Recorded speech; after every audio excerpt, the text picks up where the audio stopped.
Yeah, we are ready, right?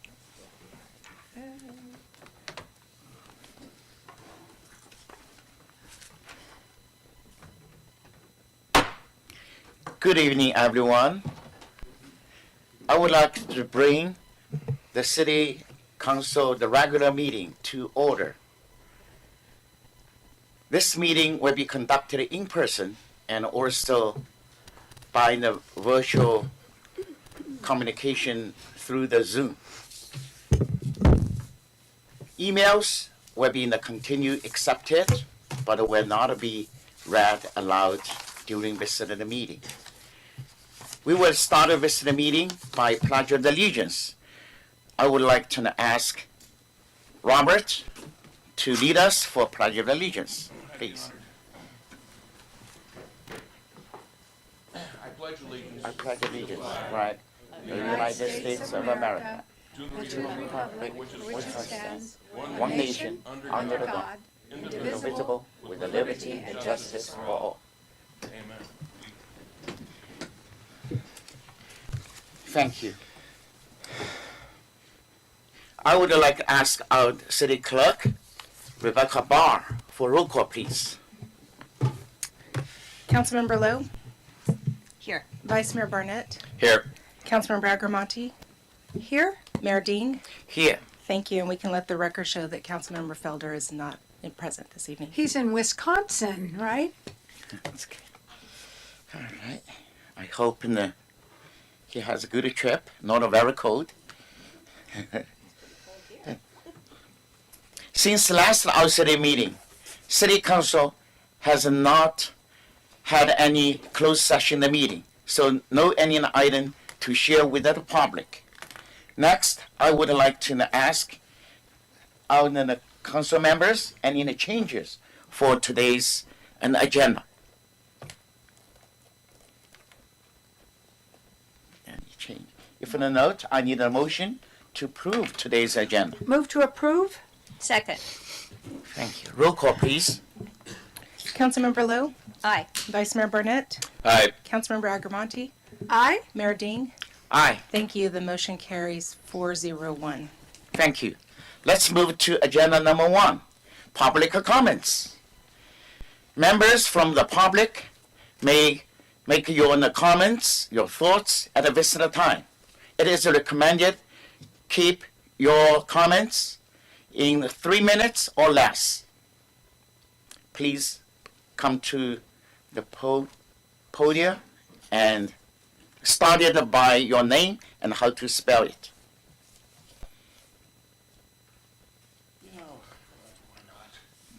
Just why not? Robert Frank, last name Frank. Larkin Drive, solidly within the city limits of Sonoma.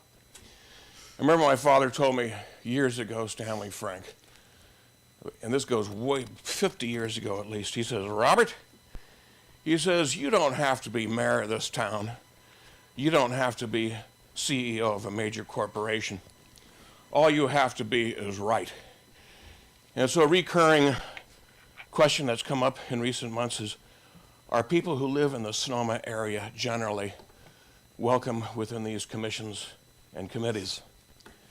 And you can make a strong case for, you can make a strong case against.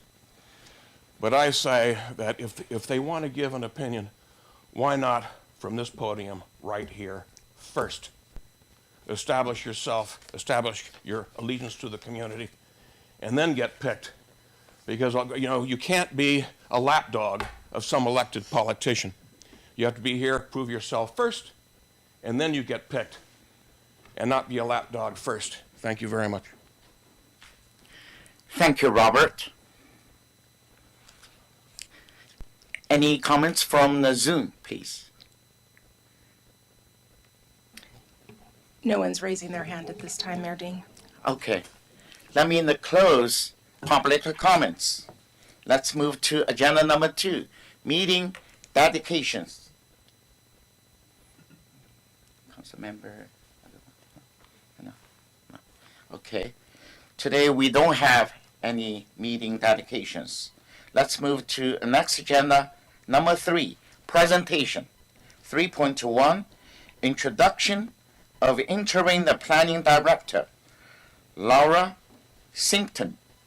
I want to hand over to our interim city manager, Sue Casey. Mayor Ding and City Council members, David Storer, Planning and Community Services Director, will be retiring on November 28th, 2022. David has been with the city since 2018 and has accomplished a great many things in the planning area during his tenure with the city. Although this is not yet goodbye, Mr. Storer, I just wanted to personally congratulate you on your retirement and also to let you know how much I'll miss your deep knowledge of all things planning and your ability to drive projects forward to completion. It's been a true pleasure working with you. Although David's shoes will be hard to fill, I'm pleased to introduce our new interim planning director, Laura Simpson. Laura has a bachelor's degree in urban studies from Vassar College and a master's degree in city planning from UC Berkeley. Laura has had an extensive career in long range and current city planning, housing, transportation planning, building, and code enforcement. Laura worked for the cities of Walnut Creek, Concord, and most recently the city of Hayward as a director of development services. Laura retired from the city of Hayward in March 2021. Since retiring, Laura served as the interim planning director for the city of Los Altos for 6 months. And we're just really happy to have Laura as our interim member of the management team and as our interim planning director. Do you want to say anything? Just say Okay. Just thank you very much, and it's a pleasure to meet the mayor and the council this evening. Thank you. Thank you.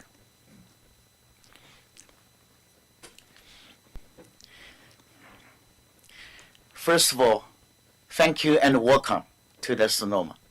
Yes, last night I looked at online, the LinkedIn, a lot of the positive and the comments from your friends, from your coworkers. That's wonderful. And I hope you will work with us. And then because this town is very special, it's historic town, and also every day we try to generate and create the new pages for our city. We appreciate your service, your experience, and vision as well. Thank you. And other colleagues, comments. I already spoke to you earlier, and I think it's wonderful. You're a wonderful role model for young women and young men. I think it's really exciting to have you here in this position. It may not be, accepted in all places, to have a woman in this position. I could never do it. You have to count. I can't do it, and I can't add up. And so I think I'm just really pleased that you're here with the city of Sonoma. Thank you so much. Go Bears. And I think you'll at least agree with that. So go Bears, right? I will agree with that, yes. Yes. Okay. And, just to say, I appreciate you, all the different cities you've worked with, because, there's something to learn from everyone. And in regard to my colleague, Ms. Agramani's comments, I was a math teacher, and so women can do lots of things with numbers, believe me. That's great. Thank you. How are you? Yeah, okay. All right. I would like to open to the public. Okay. How about the Zoom? No? All right. Yeah. Thank you again. Let's move to the next agenda item. 3.2, presentation on food scrap kitchen pail giveaway. I would like to hand over to Travis Wagner. Yeah, either one. Professorial aspect.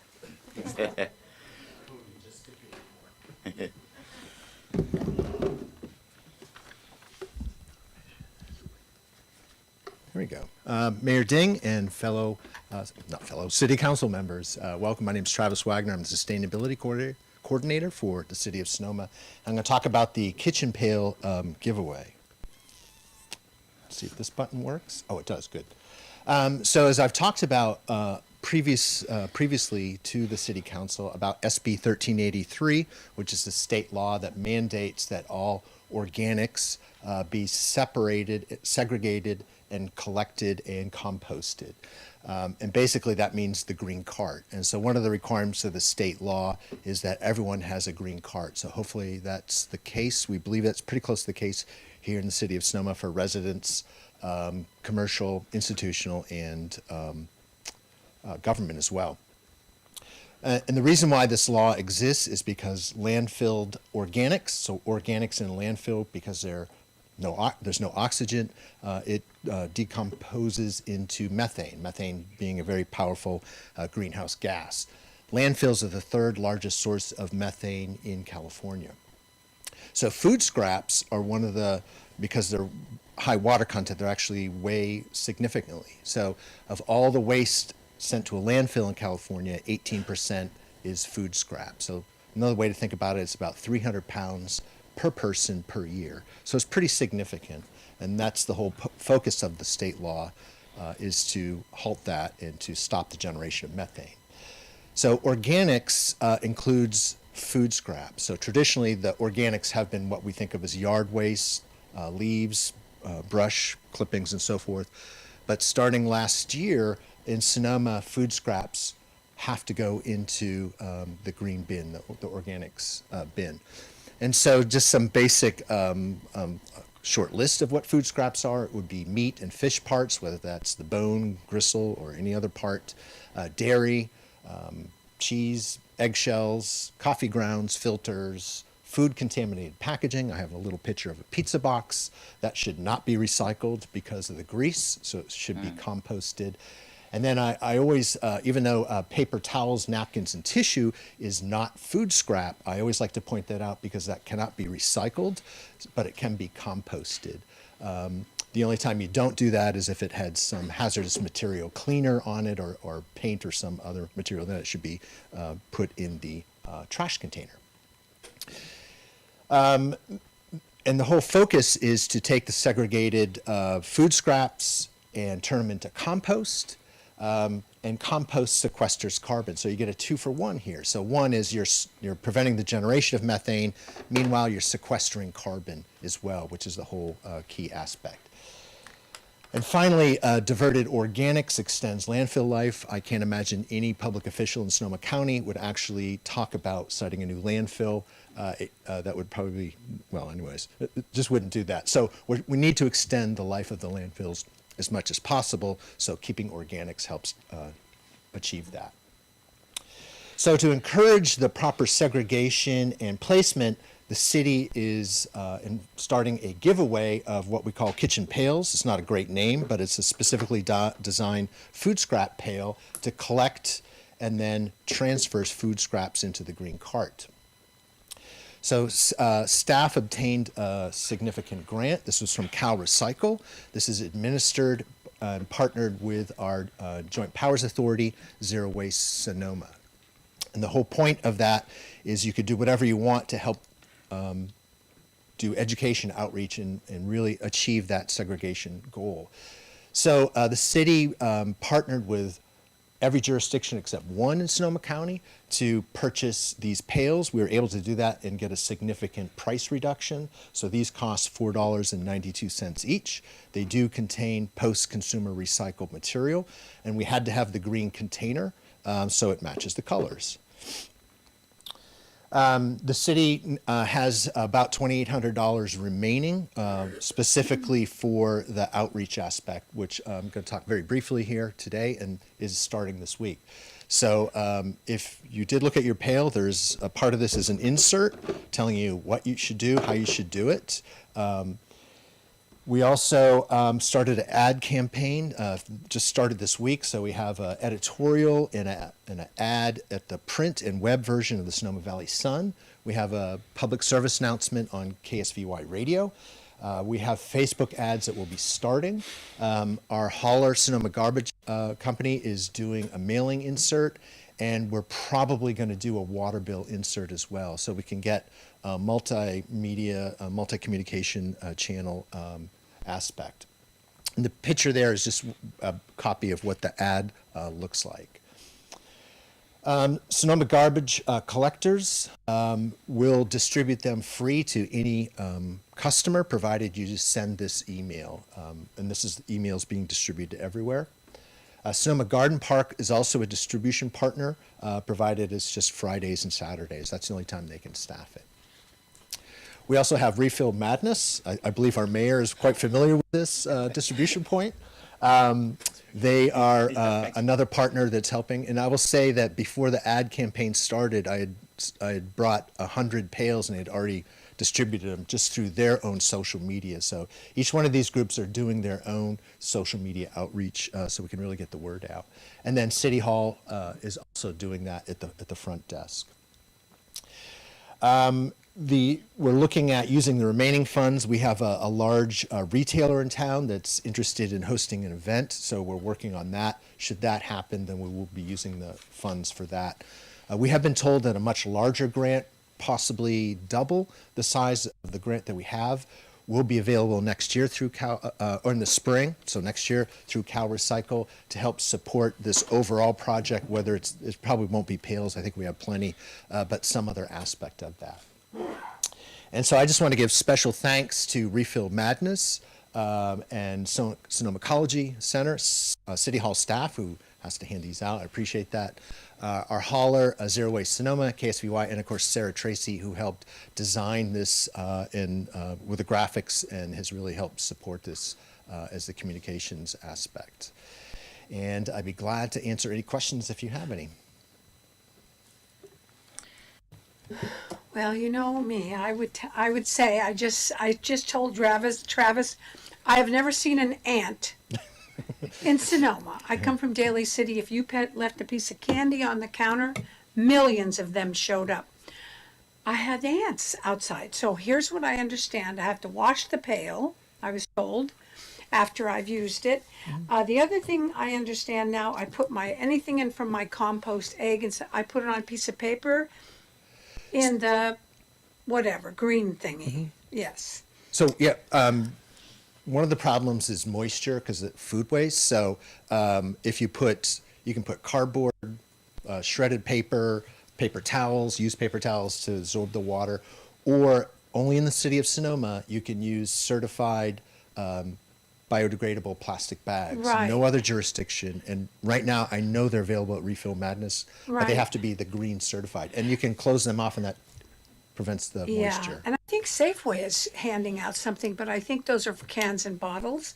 The other thing I was told by Refill Madness is she freezes her compost. Sure, yeah. So it doesn't really have an odor or anything. So those are all the things I'm learning, so I Yeah. really appreciate it. So many ways to do it. Exactly. Yeah, no, I think it's a wonderful idea being on zero waste myself. I've learned an awful lot of things.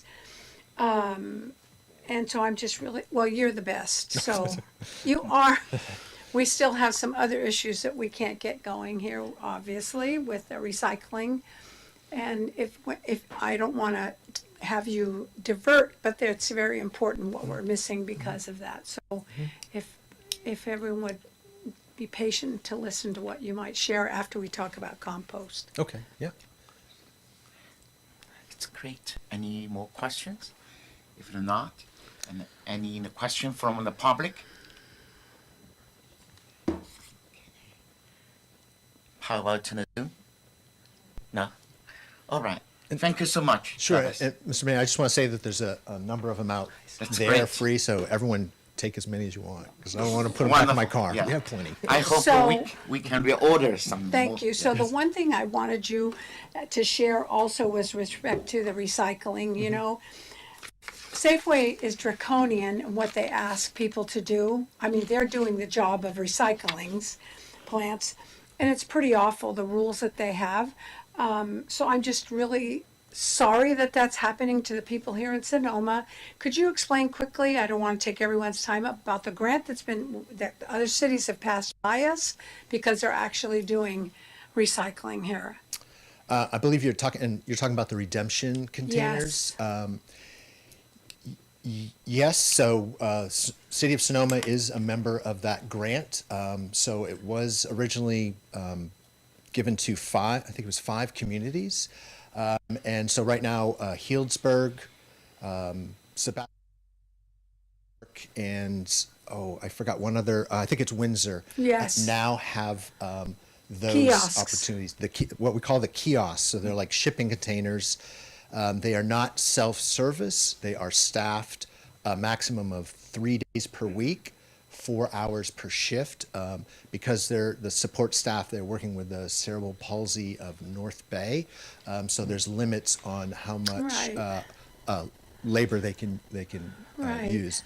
And so the city has looked at locating one of these in the city. We have reached out to some private partners and some nonprofits. We have not been successful in finding a host. Nope. We have been told that the grant will now pay up to $300 per month as a hosting fee, as long as that entity there's no restrictions. It could be anyone, as long as they have it for up to 1 year. Once it does get placed, it can be moved, but it can't really be taken away because of the expense to purchase it, so forth and so on. Right. So again, we're trying to find a location, and that's what we're trying to do. Right. And it'd be great if Right. a nonprofit or a for-profit, it doesn't matter, stepped up and agreed to host it. Like I said, we have not been successful in reaching out to the larger stores that sell.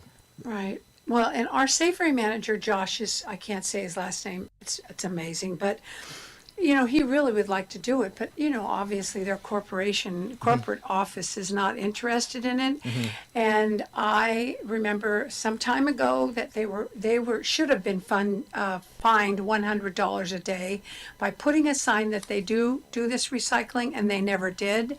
So there are some Safeways that are being sued here in California, but I'm just disappointed. There's some places we talked about that are still not available, and I think one of the problems for us is, now that I'll be leaving the council, I'm going to put hopefully together your Earth Links, and we're going to do a TikTok, and we are going to do it. I have a director, a place, a commercial kitchen, and we're going to do it to actually explain little things. Not the big numbers we put out, but what's the little stuff that you can do every day. So I'm very excited. I will not star in the TikTok, but it's just really important to do. And I would love to be able to help you with that, Travis. You're doing such a great job. Thank you. It's very important for us. So I have a question since you brought that up, and thank you for doing that. So is it city specific? So you named all these other cities. What is the county's responsibility? Right now, the grant limits it to within city jurisdiction, so it would have to be within the city of Sonoma. Doesn't matter whose property it's on. The JPA, Zero Waste Sonoma, is looking at extending that to open it up to the county. The expectation is possibly in the Springs, but right now we're looking at maybe a year and a half down the road, because it has to go through city.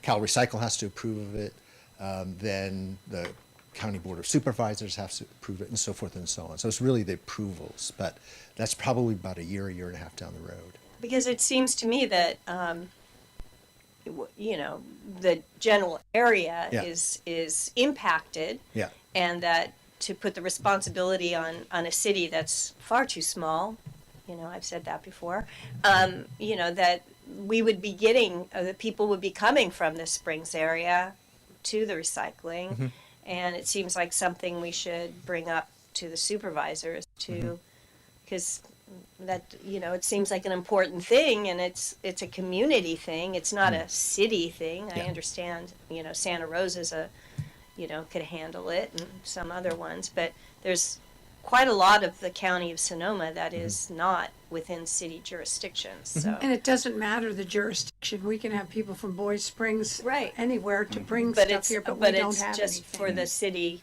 the ordinance. So Correct. anyway. And that's how the grant was written, and it's based on these convenience zones, and it's yeah. Doesn't fit our county.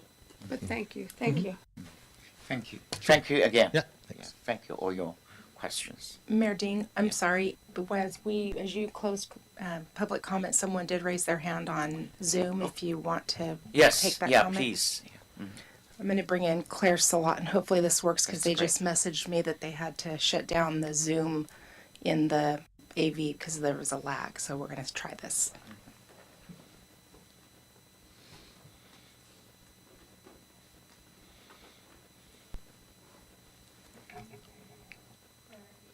Claire, if you can hear me, go ahead.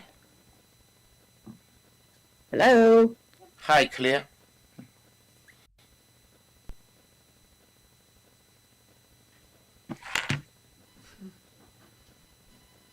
Hello. Yes, we can hear you.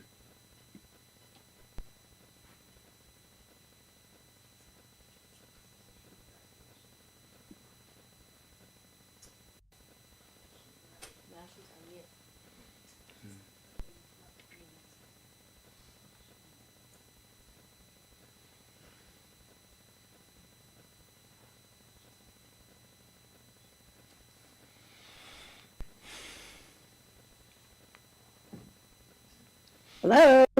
Yes, we can hear you. Go ahead. A TKO, technical knockout. I made that. I got it.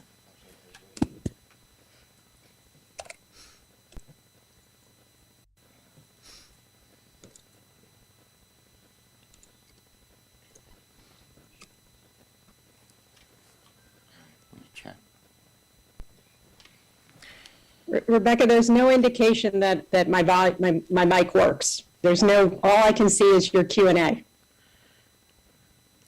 Yeah, we can. We can hear you.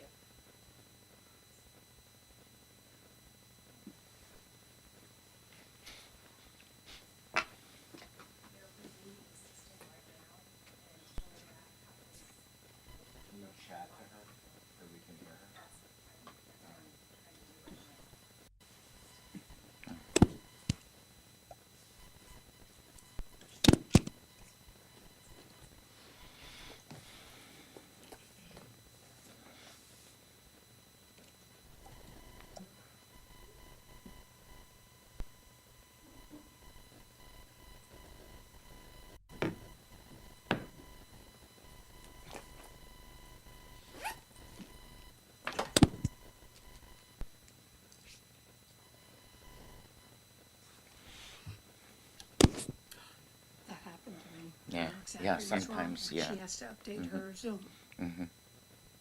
Close out. Hello? Yes, we can hear you. She can't hear. Well, Jack, Mayor, that's terrific. But the problem is, for those of us who are unable to attend in person, this option is not feasible.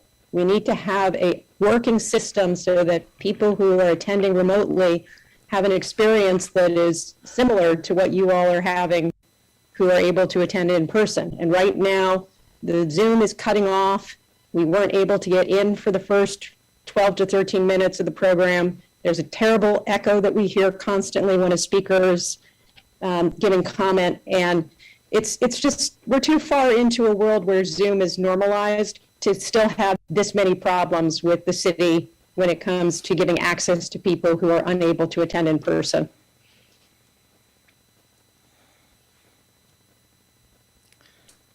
If it's that your the comment? comments, Yeah, is that the comment? do you have any specific topic or related with presentation? If I was able to hear the meeting, then I could give comment. But many of us who are attending remotely weren't able to get access for the first 15 minutes. We can't hear what's happening in the room well. And there's a deafening echo that is reverberating, and it's beyond me that these tech issues haven't been addressed and resolved. Claire, do you have any? That's the only comment I have. All right. Okay, now thank you, Claire. Let's move to presentation 3.3. Presentation from the City of the Sonoma Code Enforcement Department. Mayor, Vice Mayor, council members, thank you for the opportunity to be here tonight. And I have a brief presentation. The inquiry was on how does somebody file a complaint for a nuisance. So I've got that pretty well laid out, plus how our workflow goes. And as soon as Rebecca brings that up, oh my gosh, it's magic. Okay, so let's back up. Can you go to the top slide on that? There's 3 above it.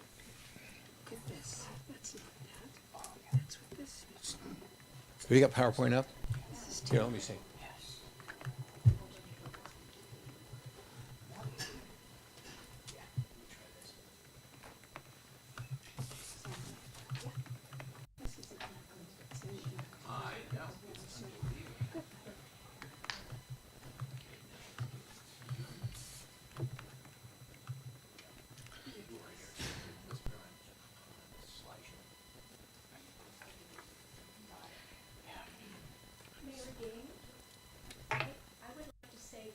Somewhat hard of hearing, and I'm having a very hard time hearing people,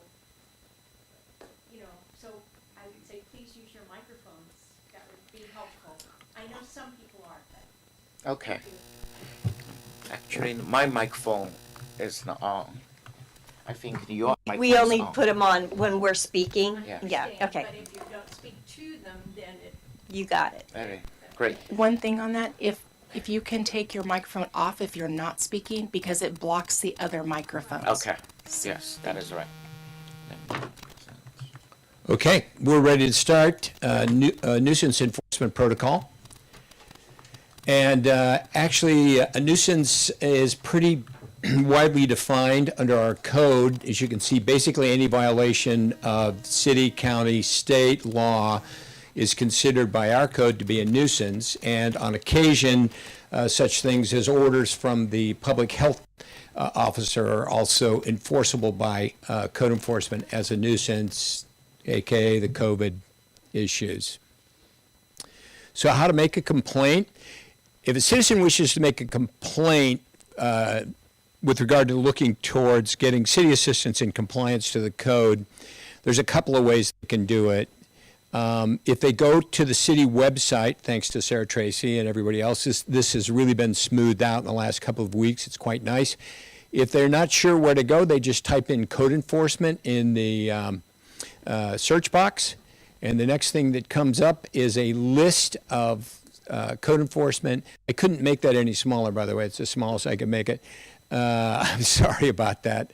But it says code enforcement form, and you have 2. One's downloadable and one you can fill out online.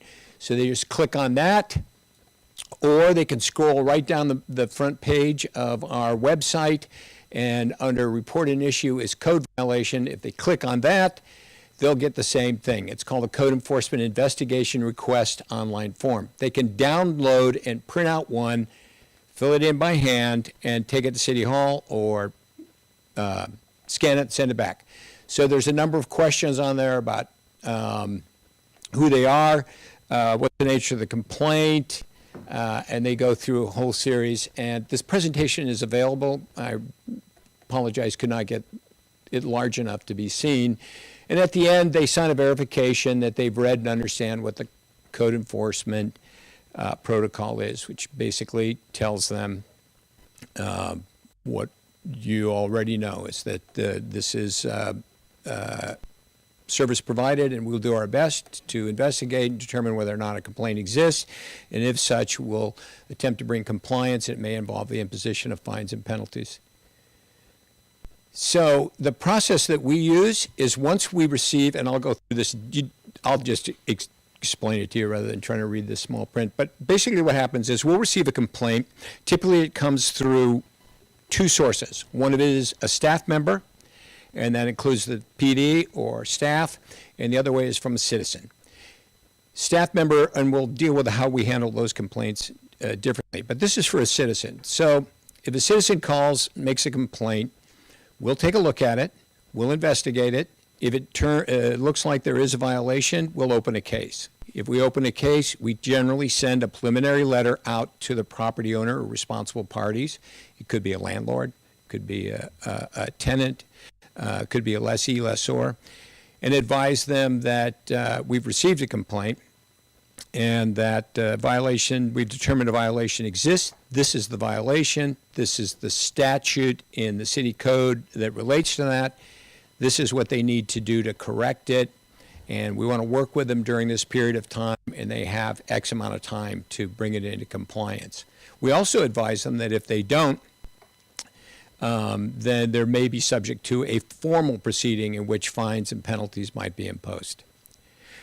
If they don't respond to that, we then take it to a formal notice and order where the property owner gets a notice that says, you're ordered to abate the nuisance we've determined on this property. Here's what it is. Here's the statutes that relate to that. Here's what you need to do to correct. Here's the time you have to correct it. So even under the formal notice, they get additional time to correct it. We give them a date, usually it's at least 2 weeks out. It depends on what the nature of the violation is. Some violations are such that you're going to give them longer. If it's a public safety issue where it's an immediate threat to the public safety, then we shorten that time. If they, within that letter is also saying that if you're not in compliance, there's a hearing set. And we have an administrative hearing officer come and listen to, the city makes its case, the property owner, responsible party makes theirs. The hearing officer has 45 days to render a decision. If they confirm that their violation exists, then they will also confirm our calculation of fines and penalties and will receive an order from that. At that point in time, usually what we do, if the citizen is willing now at this point in time to bring the property into compliance, we will do so to waive the penalties and fees, but we will require them to pay the administrative costs of the hearing if we have to go that far. If they still refuse, then we will we'll file a superior court action to collect the debt, which would result in a judgment and lien being placed on the property. That's usually long before that the property's brought in compliance. So there are other methods that people have to get in touch with us, and I want to just focus on making the original complaint. We actually have a separate and dedicated cell phone that we pay for because we can have it with us 24/7, and not every day is somebody down here checking the phone. They can send a normal email to code enforcement, but honestly, it doesn't work too well because they don't put enough information in it. So, non-complaint based, almost all code enforcement actions are based on somebody's made a complaint. In fact, we don't take any proactive action unless, again, it's a public safety issue that comes to our attention.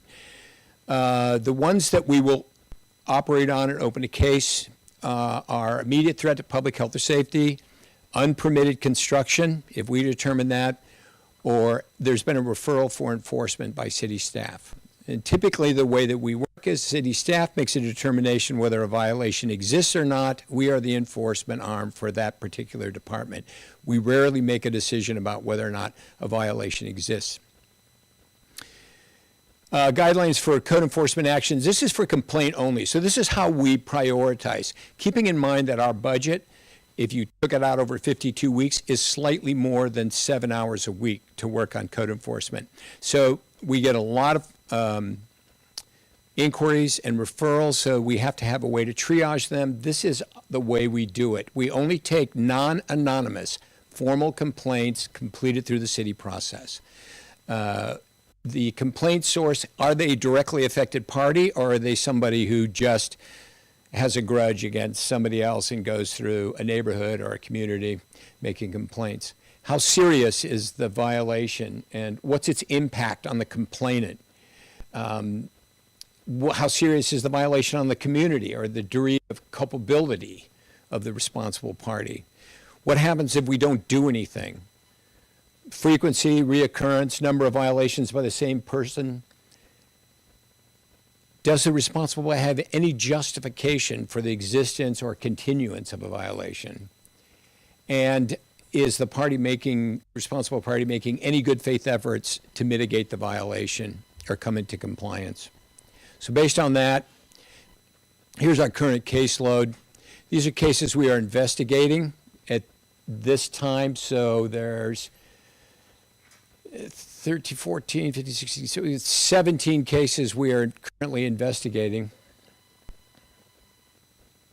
We have scheduled for hearing, we have 5 scheduled for hearing on the 18th of this month. A lot of times after we send the preliminary notice, as you see down the bottom, and these kind of in reverse orders, we'll get a response from the responsible party and they want to work with us. And as long as they're willing to work with the city in bringing the property into compliance, then we take the time limits off as long as they're making good progress. So there's no further action taken by code enforcement other than to monitor the case. So right now we have 3 properties working with the city. Closed, and this report's generated every 2 weeks. We've closed 7 as of the last reporting issue, all in compliance. And occasionally, and I mean, it's like the White Buffalo sighting, the consequence of all of this, you should get an email that says thank you. Generally, we don't get those. Code enforcement, I realize, is nobody's favorite. So that's kind of how it works. We actually have one case. We have one case now that we are waiting for a decision from the administrative hearing officer, and we have one that's in Superior Court that's up for service for collection. So that's what code enforcement looks like and how people make complaints. Are there any questions? Okay, who is the administrative hearing officer? Is he a commissioner? We have 3. We choose from 3. We keep a panel of 3 to stay objective. They're all practicing attorneys with experience in acting as hearing officers. Okay. One of the sad things I feel here in the city of Sonoma is we have no conflict resolution. I think you do have experience with that. I served on a board in San Mateo County, Peninsula Conflict Resolution Center. They did conflict resolution for municipalities before neighbors, and it was all tax-free. It was done by nonprofits, which is a shame. There's nothing here in this county, to my knowledge. Well, if I can just inject for one moment, that letter came from a lady who lived across the street from an empty lot. And the person across the street who owned that lot had been here for 50 years. Family was here. I have no specific case that I'm I know, but I'm quoting. going to explain how we do conflict resolution. Neighbors were pretty much incensed that these large storage trailers were on the lot. They wanted immediate action. They wanted fines. They wanted penalties. We worked with the owner of the property and neighbors over 6 months. It took 2 hearings, multiple discussions with the owners. At the end of that period of time, I mean, we could have put penalties on there and fines, but it wouldn't have moved the trailers. The guy, he couldn't pay it. But we worked with him, and finally he got all the trailers and them off. Both sides are happy and worked away, and nobody had to pay a dime. So we tried to get resolution on every case. I'm not interested in fines or penalties. I'm interested in resolving problems. So can I ask a question? I walk all over Sonoma. Sure. I see cars in driveways, trucks on lawns, all of those things. What category is that? Is that under quality of life? My only job is to work for the people. That's it. So I don't know where those are. Well, And I'll tell you where they are. They haven't, nobody's complained about I them have yet. complained. I send pictures. I've given them to city manager. I've given my pictures to 3 city managers, especially 362 Andro across from the hospital. And there's 1342. Now they've cleaned out their garden, and it'll probably be overgrown by spring again. 362 is an eyesore, a horrible thing for people to have to live next door to. I've sent pictures. To whom? I don't Whom know. did you send pictures I to? gave it to our city man. The 3 last city managers have received pictures of this property. 3 years now I've been sending pictures. If you send them to me, I guarantee you a different outcome. I don't know, Bob. I have to be honest. I don't know. I always copy you in on many things, but maybe you need more help with code enforcement, and that's something for the next council to Right. decide. maybe there needs to be more money in this, because the only thing that we're supposed to do is help the people in Sonoma. That's it. If a complaint comes to us, we take action on it. I can't believe you. I'm sorry. I've done this. I've sent these pictures of, well, you know what? We need conflict resolution between you and I, because I will tell you, I have sent pictures. I've sent my last roll of pictures of cars in driveways, and I think those are serious. So, whatever this Madeline, is, half of the cases up there are cars and driveways and vehicles and setbacks. The one that we're waiting for a hearing officer to decide is a large RV and a car parked in a front setback and side setback. If we get a complaint, we take action on them. Those are really actually the main thrust of complaints in this community. I don't know why those haven't gotten to me. I don't either, and now I know. First of all, I have to send a complaint form because my name was no one paid attention to it. No one gave attention to it. So I think that's what I'll do. I have 5 things right now on my phone that are violations that I hear nothing about. So I sympathize with you. I think you need help. I think a half of a code enforcement officer is not going to do it. And another thing, here in Sonoma, it's so beautiful, we don't have these problems. We do have these problems. So, Okay, one thing I'll tell you is my staff, I actually have a full-time code enforcement officer who works for me, and I also have an ex-DA who works with me. well, So, I was told you have a half-time code enforcement officer. well, I don't know who's telling you these Well, things. this is what I've read. Okay, well, you can always call me on the phone anytime. I mean, I'm always available. I've extended opportunities to I don't need to get into it in a public forum. We have plenty of help. We don't need. Well, I can't believe that. I'm sorry. I don't see that. And I'm Okay. sorry about that. It's not for me to even concern myself with any longer. There's a whole new slew of council members coming in, and maybe they'll be able to decide to give you more money for people to really get the service that they need. I see that you have shown some proof here, but I'm just telling you, 3 years, 362 Andro, I don't know how to say that. You grew up, Yeah, and There are a lot of different pronunciations. Okay. Yeah. and 342, they just cleaned up their garden. It was like a quasi jungle, but they call it a garden. So I have to, I have, yeah, I'm Bob, done. with a question. I have a Thank question. you. Yes. Thank you very much, Bob, for this presentation. It's very Thanks, Counselor. informative. Thank you. When you're talking about just clarify for me, when it comes to this administrative hearing officer, and you said there are Right. who, where are those meetings or those hearings held, Right here in Chambers. and who appoints them?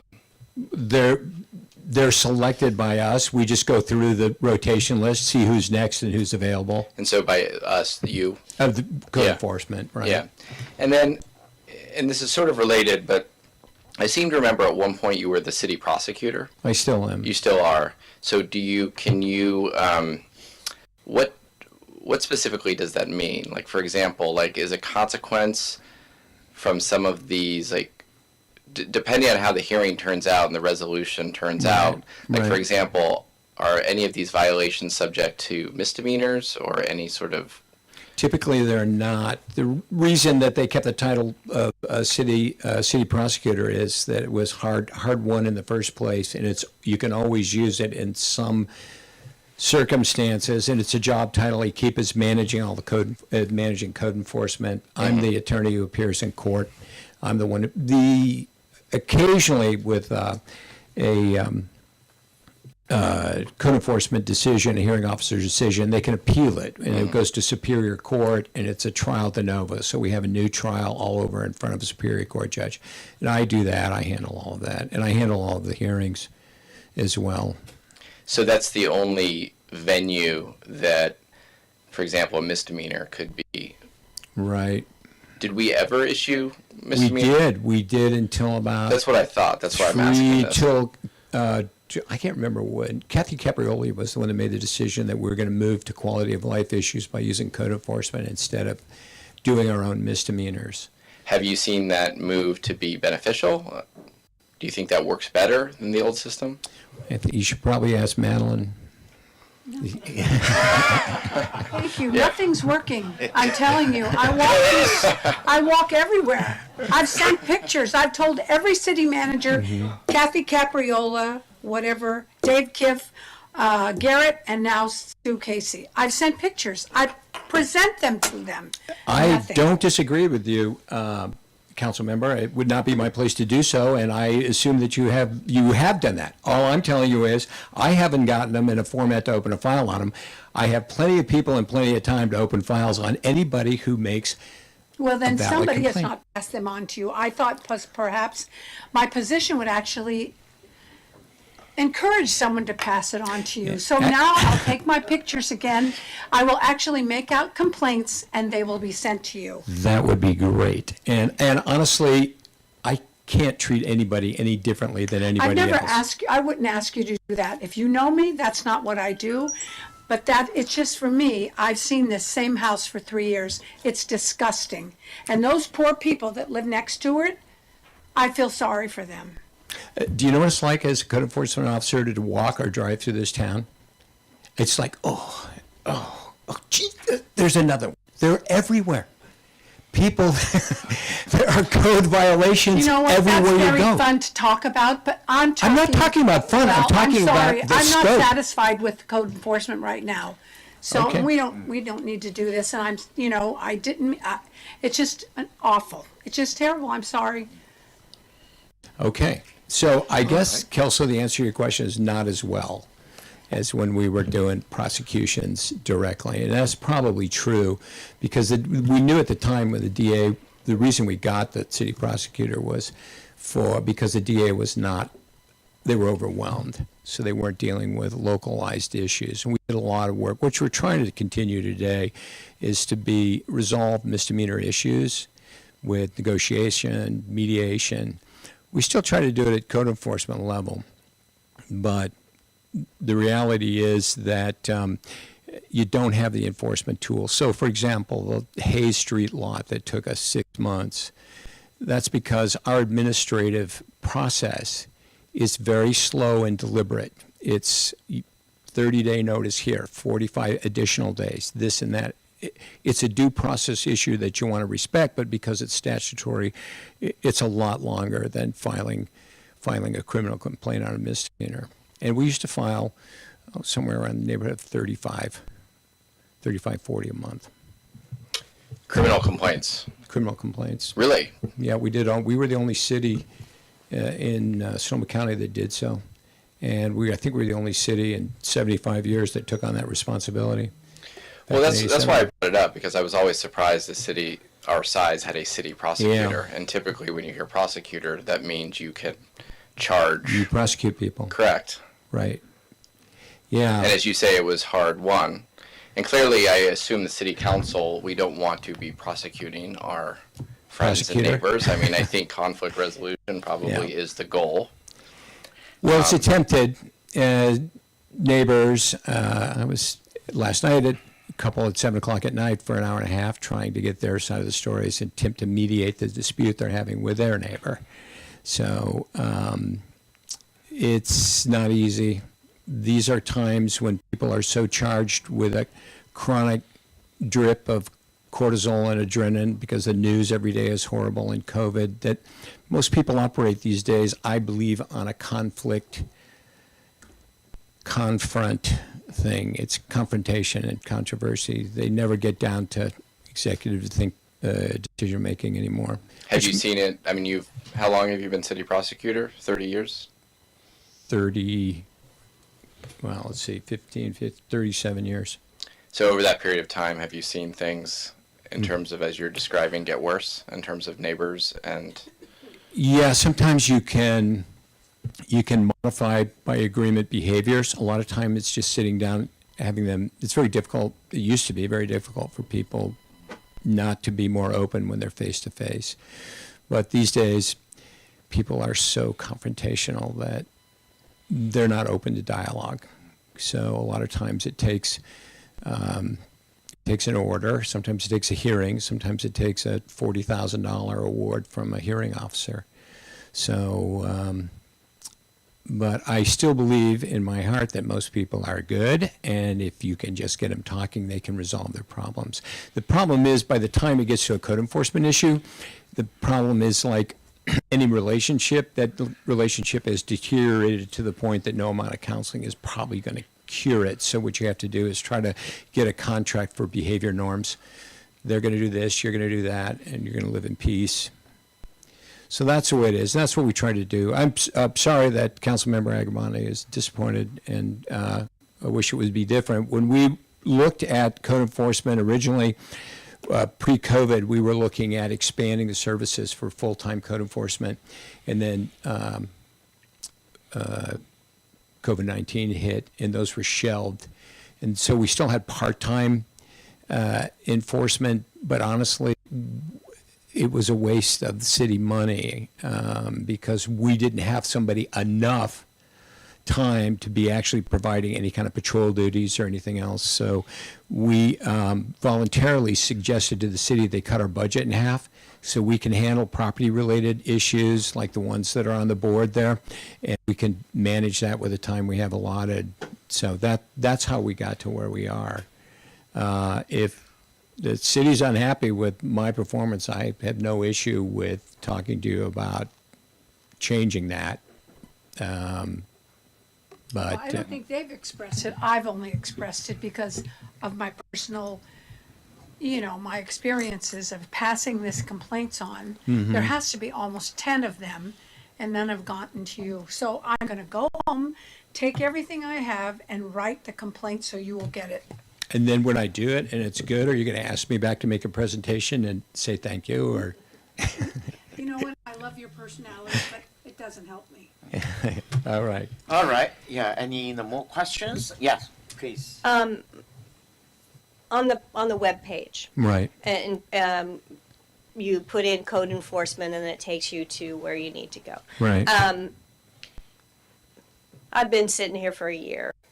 Code enforcement is not a term of art that I use on a daily basis, Right. and I think that, and I hear, I hear complaints in the community. How come no one's fixing this and that and so forth, and a lot of it is just people are unaware of how to access things, and so I would suggest that maybe if you typed in a simple word like complaint or neighbor or something like that, it could also take you to that page. Yeah. Because I think the term code enforcement is not something that the average person has in their, vernacular.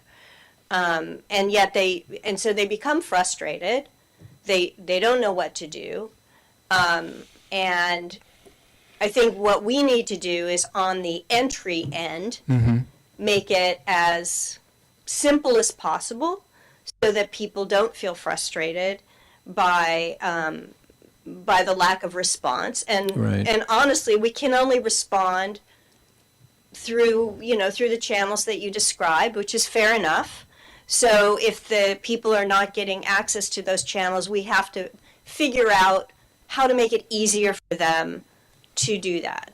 And I know Sarah's done a lot of great work on this, and I just think that that there might be some other ways to do it. I mean, I've worked with a lot of organizations and had people call and complain and tell me similar, how come I can't find such and such? And I know that 3 clicks takes you there, but there's a saying that if it takes you 3 clicks, you're never going to find it. So there is so I think the process is fine. I just think the entry of getting into the process is obviously the stumbling block. If that were, easier for people, perhaps you'd have more work on your hands and you'd be regretting that I made these comments. Oh, no. But I think that it would make the people in Sonoma feel like it was easier to get through City Hall, because we're not, and no one's doing it on purpose. Everyone's thinking, well, that makes sense. You put in code enforcement, it takes you to where you want to go. It's just that I don't think people on the natural think of that term. So anyway, those are just I'm just trying to make it work. I agree that any kind of conflict resolution is preferable to going through notices and 45-day hearings and all of that sort of thing. Especially, good people should be able to agree. But let's make it easy for people to find it, and then once they find it, then it's on them to fill it out. The other thing is that there are people for whom filling out things on computers is just impossible. Either they don't have a computer, they're not savvy with computers. So there has to be a way that people can make a phone call and say, I can't do this. Can someone help me? And then someone can mail them, the good old-fashioned postal service, mail them a form and say, understand what you want to do. It's called code enforcement. If you're unable to access on the computer, we're happy to send you a form. But, this would be the preferable way of doing it. There's a lot of places where if you don't fill things out on the computer, that's, tough luck. Right. But I think that in trying to be open to the people, maybe it's a disability on their part, or there's some other legitimate reason why they're unable to access it through electronic ways. So those are my comments. I think this is a very good presentation. This is something we do hear all the time. Everybody's got someone in their neighborhood that I don't know about this thing about cars in driveways. I don't know. Aren't cars supposed to be in driveways? I don't know. Not blocking a sidewalk. Oh, not blocking the sidewalk of the driveway. I got it. Okay. So anyway, I'm a bit of a Pollyanna on this sort of thing. I try to get along with my neighbors as best I can. You must not put your car in your driveway to block sidewalks. I do not, as a matter of fact. And actually, it just as a point of clarification, Councilmember Agramonte, if it's a blocked sidewalk you're talking about, you need to call the police department. They'll issue a parking ticket for it. I don't have that That jurisdiction. would be fine. I'm okay with that. Yeah. I'll call. Yeah. Yeah. The only time a neighbor complained to the police department about a car parked, it turned out to be my car parked in front of my house. I was doing work on my house, and so I had moved my car out of the garage, out onto the street, and because they'd never seen my car, because I keep it in the garage, shocker. I know that's where you're supposed to keep your TV and your gym equipment, but I actually put my car there, and they didn't recognize it and didn't call me, and the next thing I knew is I had a big old honking ticket for parking my car in front of my house. So let that be a lesson to you. Well, I'll go there Talk to your neighbors tomorrow. first. The same black Cadillac blocks the same driveway and sidewalk, and I will send in a complaint. Thanks. Oh, you don't have to send in a complaint for that. You can call the police Call the department. police. Yeah. Great. I'll do that. See, we All clarified right. that, but don't Yeah. don't do it about my car parked on Whitebriar. Thank you. All right. Go ahead. Councilmember Lowe, I wanted to say that there is other ways to get, neighbor complaint will take you to code enforcement. That's great to know. Also, there's also a report it, just a button that says report it, and you can report all kinds of things with that, and that would also take you to the code hotline. That's great. And maybe we can just think of a few more and just make it as Right. easy as possible. Right. That's all. But Yeah. that's great to know. Thank you. All right, go ahead. Yeah. Yeah. I just wanted to thank you again for this presentation. I thought it was very informative, and I really agreed with a lot of what Councilmember Lowe had to say in terms of simplifying things and making things straightforward. I think it's very important, if we do have a code, we have to enforce it, because, otherwise people are not going to take it seriously. And so I respect everything you do, and I know it's a tough job. I do also want to thank Councilwoman Agramonte for putting this on the agenda. And That's right. as you described the situation on Andrew Street, Yeah.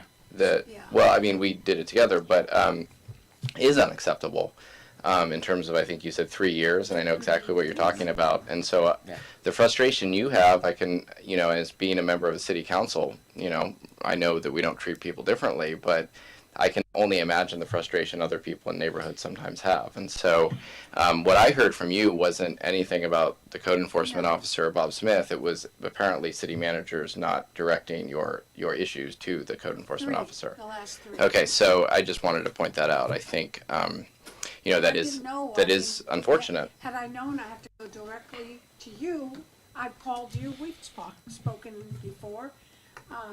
And maybe that's a system I have to get used to even more now because I won't be on the city council. But I'm still taking pictures, Bob. You know, that's how we actually get things done, is lots of citizens taking pictures. So appreciate that. Thank you. Well, thank you very Let much. me open to the public. Maybe we have some questions. Any question? All right, Robert, please. Is it necessary to state my name again? Robert Frank, Larkin Drive. This time I'm speaking for 20264 Broadway, AKA Sonoma Traintown Railroad. Where'd he go? Where'd he Oh, go? he's sitting right. Oh, there he is. There he is. Yeah. No, I was hoping for this segue, sir. And thanks for delivering. Thank you for the two of you, because I want to fit this in. Have you heard from anyone on Clay Street lately? Yeah, we have Clay Street. On which issue? There's a couple. Parking, overflow parking. We have one. I think it's under investigation now on Clay Street. If you want, I can give you an update on it. From how long ago does that date? This last 2 week period. We've had so much surplus parking at our joint. I don't know if we're responsible for that or not. I hope not. I'll take a look at the address on Clay. No, not at all. Okay, we'll take a look. We've had a couple of different issues of the short-term rental issues, some parking, some other issues. We have one other investigation. This is mine. Yes, yours. It's interesting how all the nuisances seem to begin in P, like poverty, popularity, pets, parking. And in our case, there was a brief period where the proximate cause for our parking issues was due to the government itself. I've talked to you individually about this. I think it's high time that we have communal witness for what I'm about to say. Simply that thanks or ill thanks to Sacramento, we were shut down for 15 months. And when we were finally allowed to reopen in mid-June, guess what? Our business was double and triple what it normally was. Are we clear on this? Can we understand this once and for all? The pent-up demand from being shut down for 15 months caused a groundswell of popularity, hence parking overflow. Can we all agree on this? Tell him Yeah. he's not talking to us. I mean, this is This is I don't the think this is a public dialogue. comments. This You isn't just a say- dialogue. Right now, we have the 30 seconds. okay. Yes. Another thing, too, is it starting 1 month before we opened and as late as this last March, the state erected that orange waffle fencing in front of Traintown, which cost us 15 parking stalls. Does anyone remember that? Anyway, they parked on Clay Street again, which, you know, if you factor in a 22-foot center-to-center distance on parking, plus the driveways, that equates to about 450 feet. All right, Thank you. Mr. Frank, time is over. All right, thank you, sir. Thanks. If anybody from the Zoom? No? All right. It's clear, okay.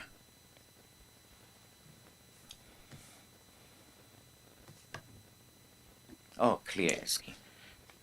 Hello, it's Claire Solat once again. And I just want to throw in a comment with regards to this discussion. There are jurisdictions such as Marin that use community courts to handle quality of life crimes very effectively. And I think that that's something that Sonoma would benefit from looking into. We have the capacity in terms of there are many, many retired judges in our community who would be interested in serving in this capacity. We have the need. and it would resolve many of the issues that you're discussing. So I would urge you to look at some of these alternative methods for resolving some of the challenges that we're facing. Thank you.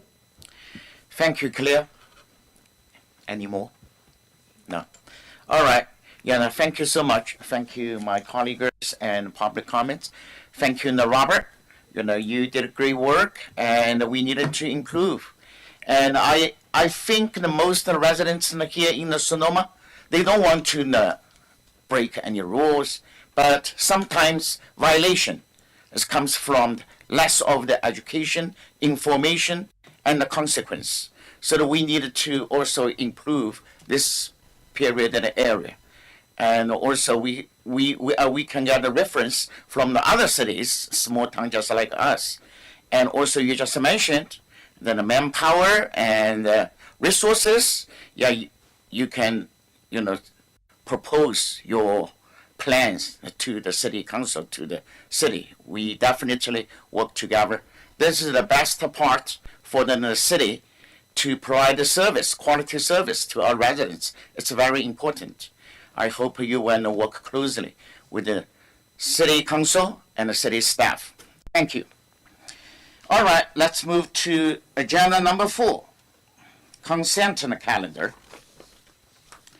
All items listed on consent calendar are considered to be in the routine and will be acted upon by a single action. Any item we need to pull out or make the detailed explanation? Right now, it's the time. I'd like to pull 4.2. 4.2, all right.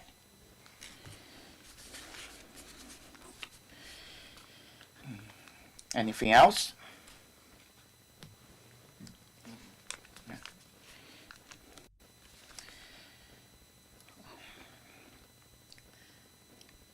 All right, so in this way, I would like to open to public, see, and the staff, do you want to change anything or pull it out? If no, I need a motion. Move to approve? Second. Roll call, please. You're approving all but 4.2? 4.2, yes. Sorry. Yeah. Move to approve. And is there anybody in public 4.2. on Zoom? No. Thank you. Roll call, please. Councilmember Lowe, Aye. Vice Mayor Barnett, Councilmember Agramonte, Aye. Mayor Ding. Aye, Thank you. The motion carries 4010. thank you. Thank you, Mr. Walter, for correcting. Agenda number 4.2. Adopt an ordinance amending the Sonoma Municipal Code, Title 19, to amend the section 19010, zones and allowable uses. Section 19.52.030, concurrent in the permit processing, and Chapter 19.92, definitions, and then finding this action is exempt for the further environment review under the general rule of the California Environment Quality Act, SEQA, guidelines. Section 15061B3, that in the SEQA only applies to projects that have the potential for causing a significant effect on the environment. I would like to hand over to Planning, Director Dave. Give us a little bit background first. Thank you. Thank you, Mr. Mayor, council members. David Storer. This is the adoption, if you will, of an ordinance that was introduced to your council. We made a couple of tweaks based on your comments, and having spoken with Councilmember Lowe ahead of time, there's some additional information she'd like to make public for future discussion that we've already taken notes on, but tonight will be your adoption of the ordinance that we've previously discussed. Thank you. All right. Questions, please? Yes, we spoke about the addition of fourplexes along with duplexes, and that was not included in this. And we did discuss it at the time. In fact, I was interviewed by the newspaper regarding our comments about it, so I know it happened. And yet, in this in this 3-point RL residential low density, it only says single-family detached and duplexes. And so I'd like to know how we can get fourplexes added to this, because I believed our conversation indicated that we were open to that. I thought we had discussed having the future planning commission and council discuss that. Or meaning, yeah, we It was a were open. carryover, yeah. It was Yeah. one to be noted in the cleanup, and that's what we've got ready to Okay. go. Okay, so let's just figure out what so the plan is to adopt this and then take the concept of any modifications to this to the planning commission and then bring it back to the council in December, January, or whenever. Is that your understanding, Vice Mayor? My understanding was that it would go back to the planning commission, so this would be adopted tonight, and then the new question about fourplexes. And are you arguing for, to them to be allowed in low density, but via Yes. a use permit, or principally permitted? Principally permitted, yes. Yeah, so that, in my view, would be a big question, or there would be a debate over that. And so then that would go to the new planning commission, which won't be seated until February. Or that's what I in my head thought. And then that planning commission would discuss it and then make a recommendation to the new council after that. Yeah, so, I mean, but if you want to do something differently, we can talk about that. I mean, I just want to make sure I understand the process. Clearly we discussed it. Where it goes in here, perhaps it does end up being something through permit. Maybe that ends up being the end result. Maybe it doesn't. But for several years, including the year I've been on this council and in discussions all throughout the city, we all are complaining about affordable housing. I've heard everybody discuss it. And yet now it's time to do something about it. And one of the ways to do something about it is to provide housing that is affordable, right? Occam's razor. So it's fourplexes by their design. I suppose you could have, really fancy fourplexes, but usually fourplexes by their design are more affordable, especially if they sort of sit on the same footprint as perhaps a duplex. And we are, we have an urban growth boundary. We have inability to sprawl out. We have to infill. And so I'm interested in that discussion happening. I actually think it's going to be a fascinating discussion. But I think it should And you're going to happen. watch it from somewhere else. Absolutely, absolutely. But I think, Thanks a lot. Like, for example, I think we also need to realize that it's not just easy as, for example, it's like a low density zone. And so a fourplex principally permitted in a low density zone, like why do we even have low density zones anymore?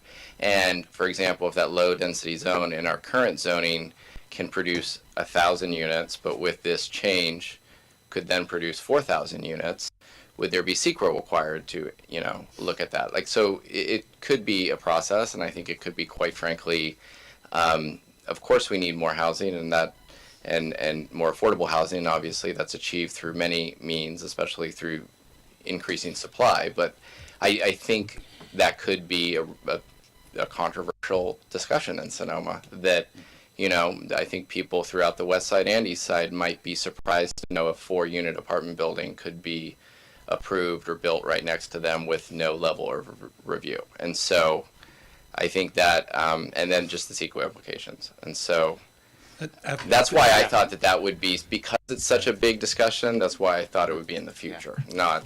Yeah, and at the last I guess I was just Yes. hopeful. Yeah. at the last meeting, Yes. we We discussed already it. mentioned the last meeting, yeah. The planning commission actually went through a deliberate process of reviewing this ordinance for a recommendation to your council. And when that council discussion came up, it was, let's not curtail the passage of the ordinance. Let's make some tweaks that you directed. And then I said here from this podium that we would then keep a track of it and then bring it back to a future planning commission, bring it back to your council. hopefully by first quarter of next year, or even after the new planning commission in February has been seated. So we're cognizant of it. We have a tracker on it. Thank you. Thank you Thank very you. much. Thank you so much. And I want to point out Yep. that this does include duplexes. And I want to say that I grew up in a duplex. My parents were renters. I'm very sensitive to this issue.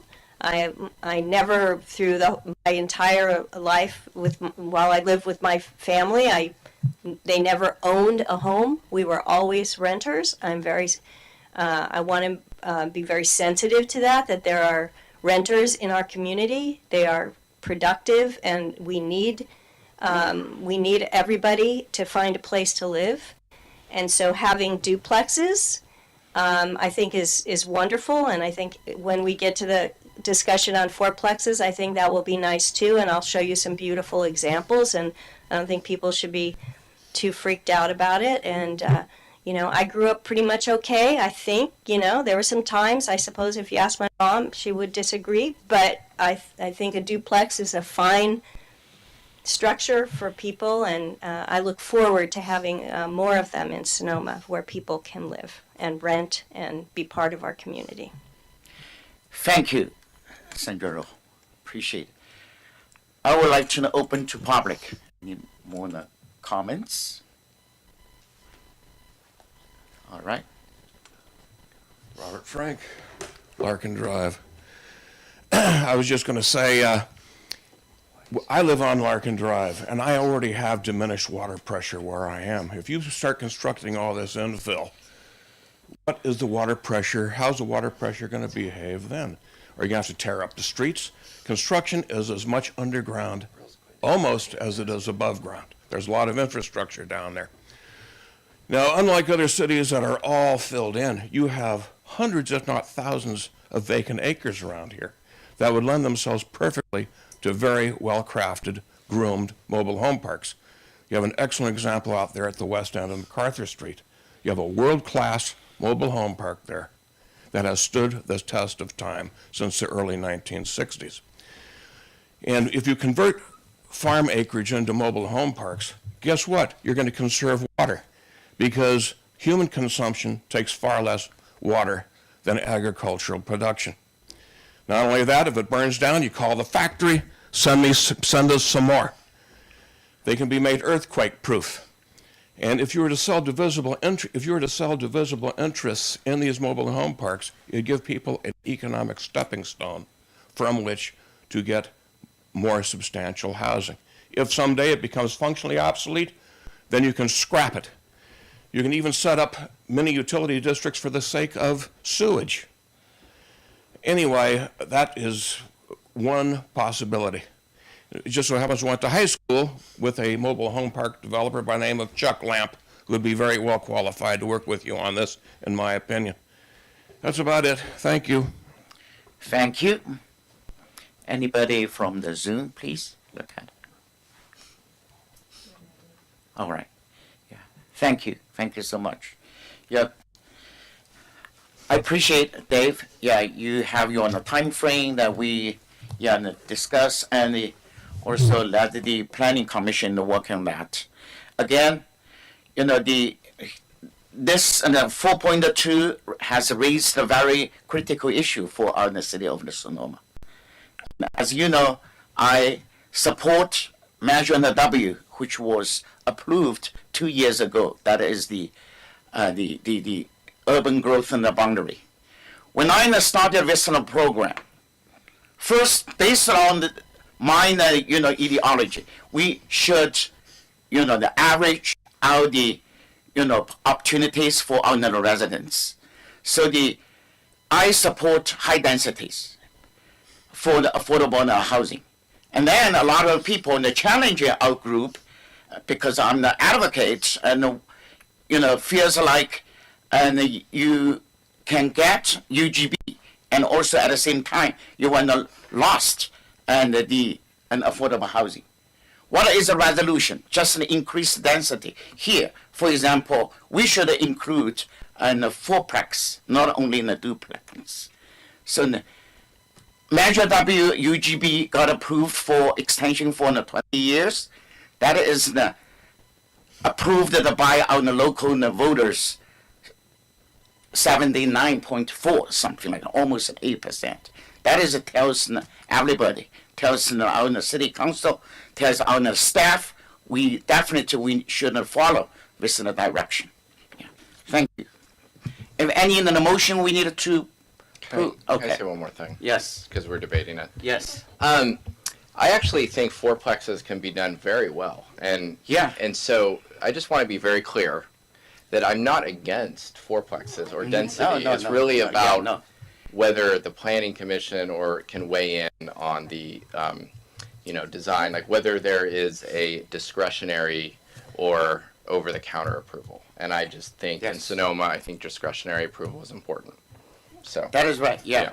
I think that's that's going to be a great discussion, and I've seen the size of some of the homes that have been built in Sonoma, where they've basically torn down, which I thought were lovely homes that were relatively right, small and built really rather large edifices that could easily be the same footprint as a fourplex. Yes. And so I think there's a way. It'll be a great discussion. I'm so happy we're having it. I'm happy that we have this addition of duplexes in here. As I said, it's really important to me as someone who grew up in one, and how important it was. And it was beautiful, a beautiful building. So anyway, I look forward to this, because I think that we really have to do something about providing more housing in our town. That's right. Yeah. Also, the weekend close to the work, close to the school. We can walk, and save the greenhouse, the gas. Yeah, everything's.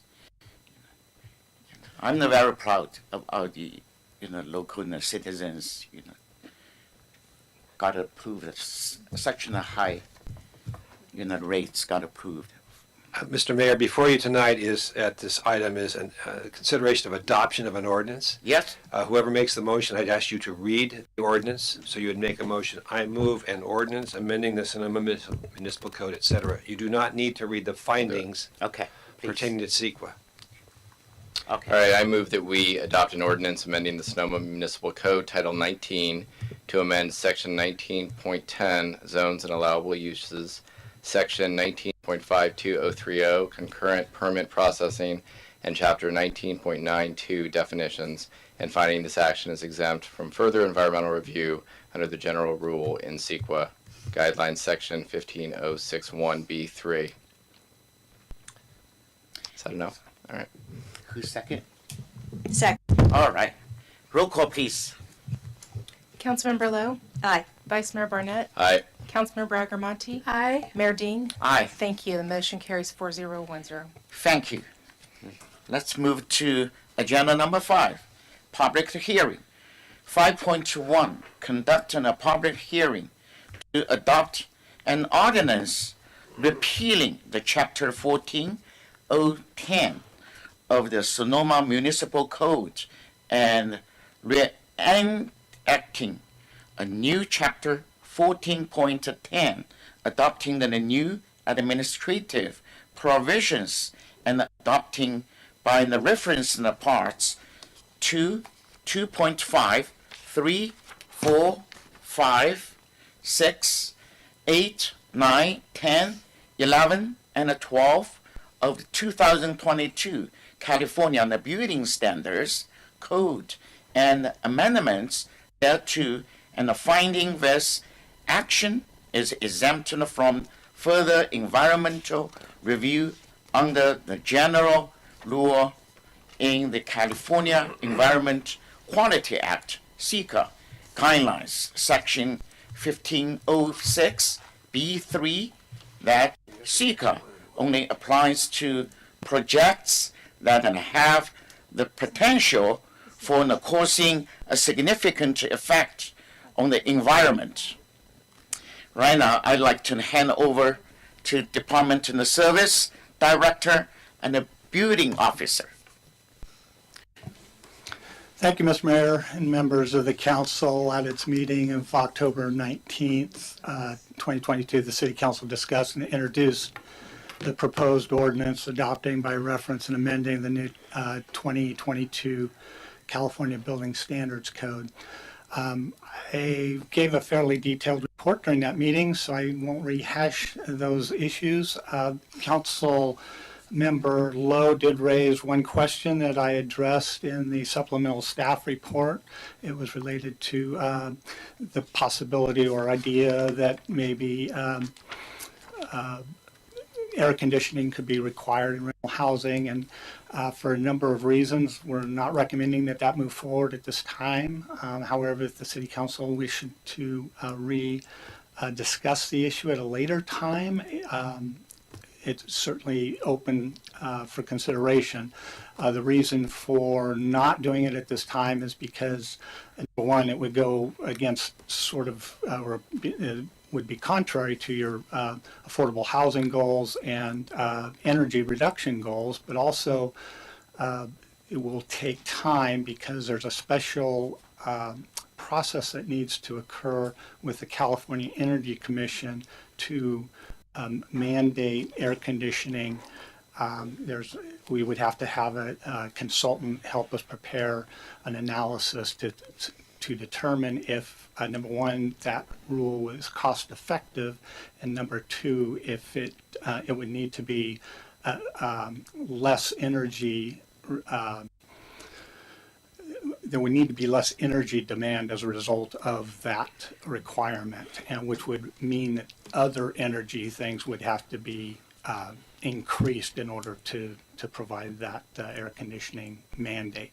So anyway, with that, staff's recommending that you go ahead and open the public hearing, and then following the closing of the hearing, publicly read the title of the ordinance and move to adopt. Thank you. Thank you. Trevor Smith is here with us from the fire department if you have any questions related to fire department issues, and I'm happy to answer any questions regarding building department or building code issues. Councilmember Lowe? Just a follow-up, and thank you for looking into it. I really appreciate it. Is there any way that you could add something like that for new construction, for example? Would that, as opposed to requiring it right now in all apartments? So that's what we were looking at. I mean, we assumed that you would want to apply that to new construction. It would be even more difficult to try to apply it to existing construction. So the analysis that I did was based on new construction. Was, okay. Is there anywhere that you found that does require it? I mean, what does Palm Springs do, for example? Yes, and as you know, we live in a relatively mild climate zone compared to other locations in California. I am not aware of any jurisdiction that requires air conditioning. It's a market demand issue, and in Palm Springs, people demand that they have air conditioning in their homes. But in areas like San Francisco or even on the North Coast, it's fairly common not to have air conditioning. So, but I'm not aware of any. I didn't put out feelers to all the California, 356 California jurisdictions, but I am not aware of any that mandate air conditioning. Well, just see, and I appreciate that.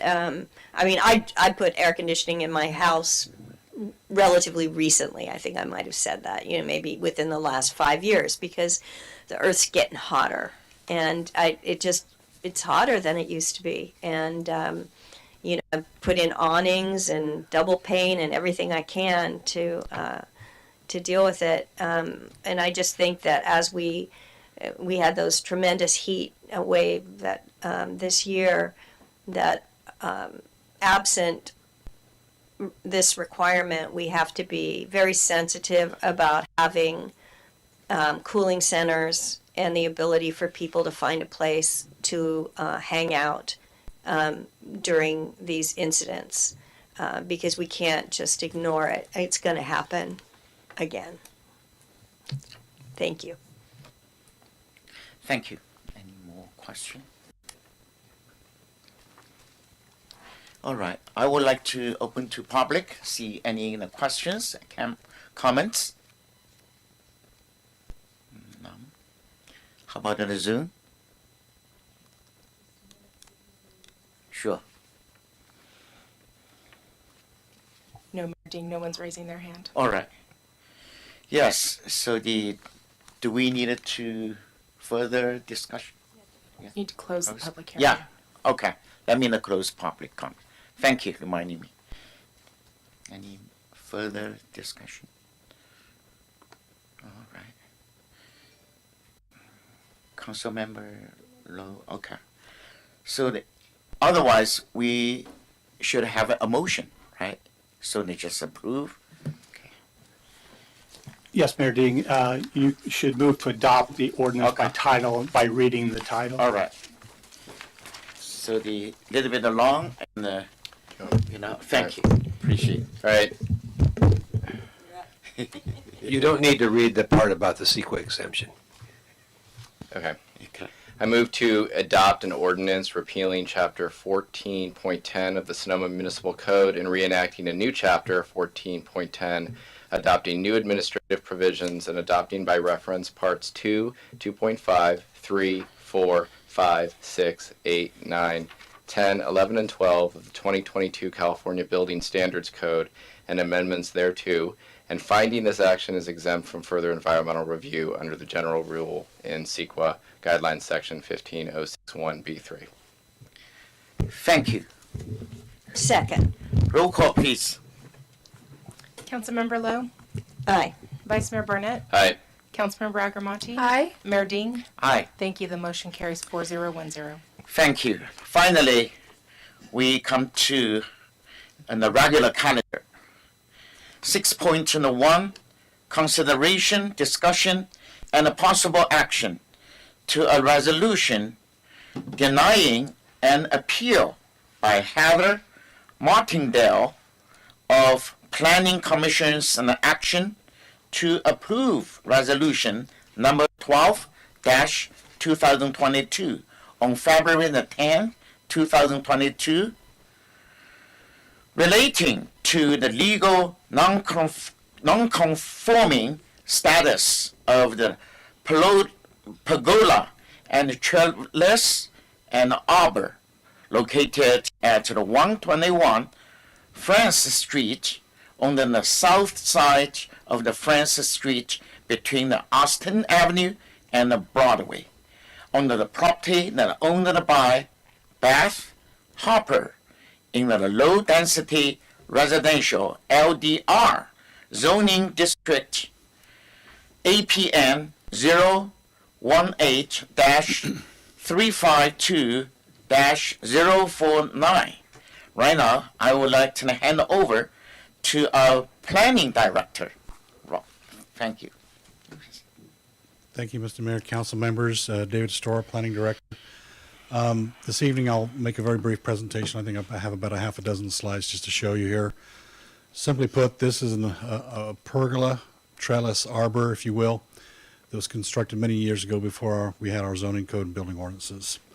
This is actually looking southbound to the property. To the right, you have 115, and then to the left, you have 121, I believe it is.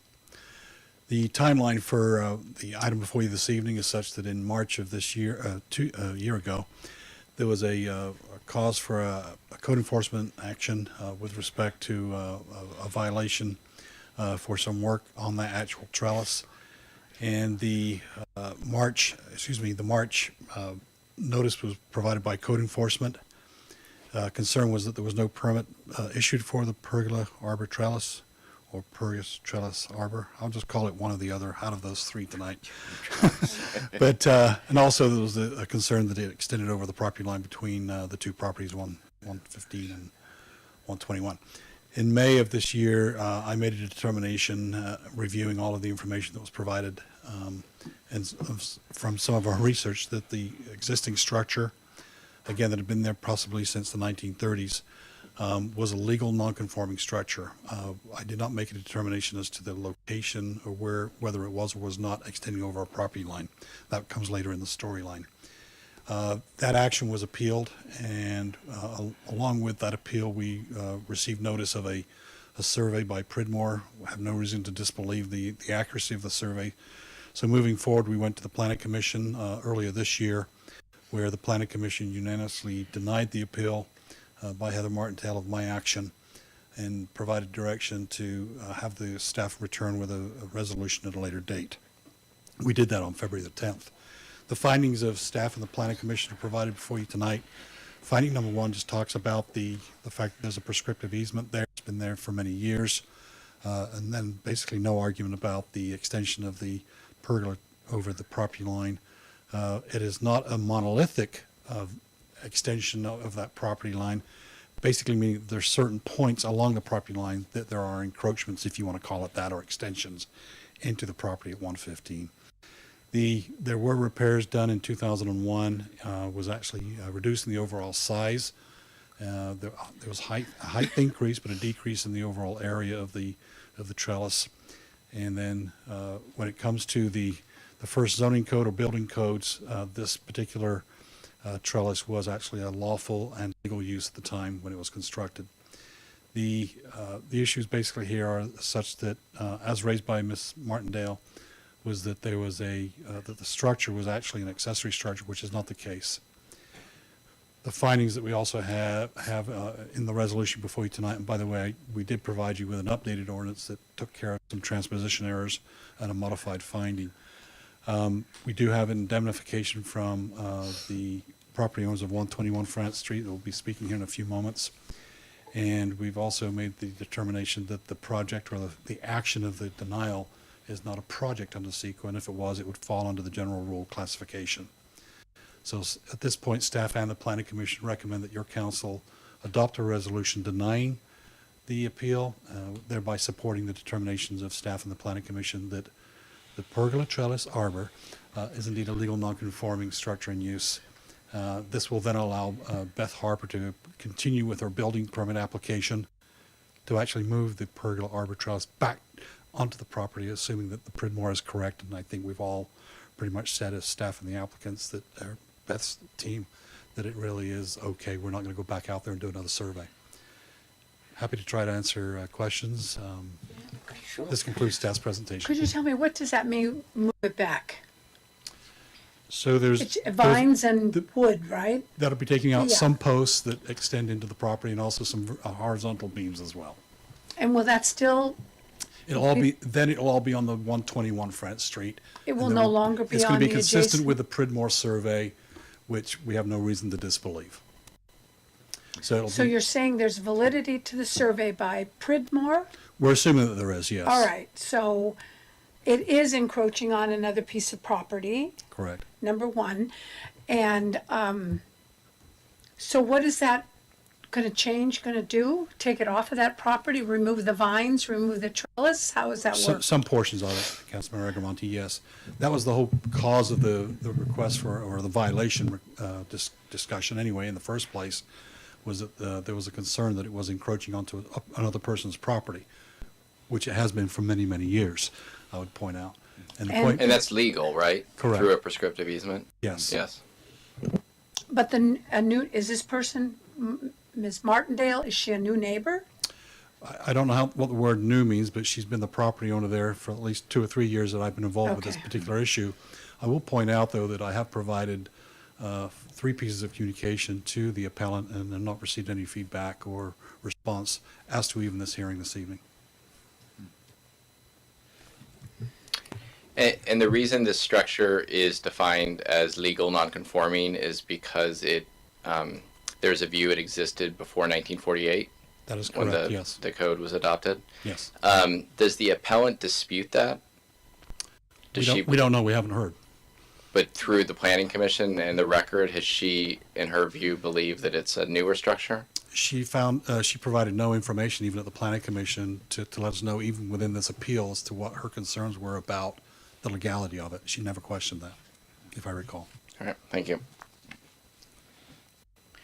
I have a question. Involved the parties, both sides? Anybody, did you serve the information, serve the letter, or? Sure. So back in August of this year, Mr. Mayor, I provided a request to the appellant to see if we could meet in November or December of this year. Heard nothing for 2 months. In October, sent another letter informing her that we would actually have a meeting this evening, and provided the correct notification to both parties. And in your packet tonight is a letter from Beth Harper's counsel, Mr. Hicks, who I'm sure will be speaking in a moment. All right. It's kind of clear. Any question? No. I would like to open to public. See any. Mr. Mayor, the custom and practice of the Council on Appeals is opening the public hearing and then giving the appellant the first opportunity to lay out his or her reasons for appealing the decision. So that would be the custom tonight. I would recommend that you ask Ms. Martindale to speak first. All right. I would like to ask Ms. Martindale. This isn't it. Yeah. That's not her, she's Miss Harper. Yeah. It's not here. Yeah, I just asked. Yeah. She's not No, on, no. she's not attending via Zoom. She's not either. again. Okay. Yeah, for sure. So let's make the record very clear. She's not present tonight in person, and nor is she on the Zoom line indicating she desires to speak. All right. Thank you. Yeah. Right now, I would like to talk with the public. Involved party, Ms. Martindale, is not present in person in this meeting, and also not get our communication through our visual communication by Zoom. So now would be the opportunity for the property owner whose property is at issue here to speak. And then after that person is concluded, her or his comments, you'd ask the public to speak. Sure. Next, I would like to ask the property owner, Ms. Hold on a second. Let me find a Heather. Oh, no. Well, let's see. We'll just see what happens. Yes. It's key. Yeah. Beth Harper, right? Also, Mr. Mayor, in these kind of contested proceedings, we typically allow the contestants to have more than 3 minutes to speak if they need to have more than 3 minutes. All right. Yes, that's great. Yes, Mr. Mayor, Vice Mayor, council members, my name is Richard Hicks. I'm an attorney for Beth Harper, who lives at 121 France Street.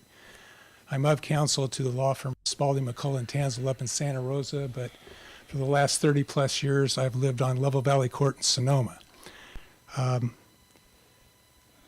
With Ms. Martindale not adding anything this evening, I expect I'll be very brief. I'll be more than happy to answer questions, but just in general. This started out at the beginning of 2021. Ms. Harper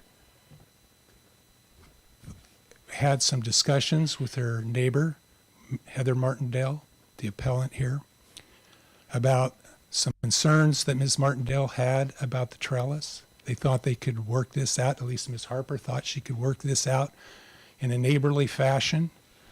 And then unfortunately, Ms. Martindale decided to elevate their discussions to a different level by filing a code enforcement complaint. And the primary complaint seemed to be that the trellis was encroaching over the property line.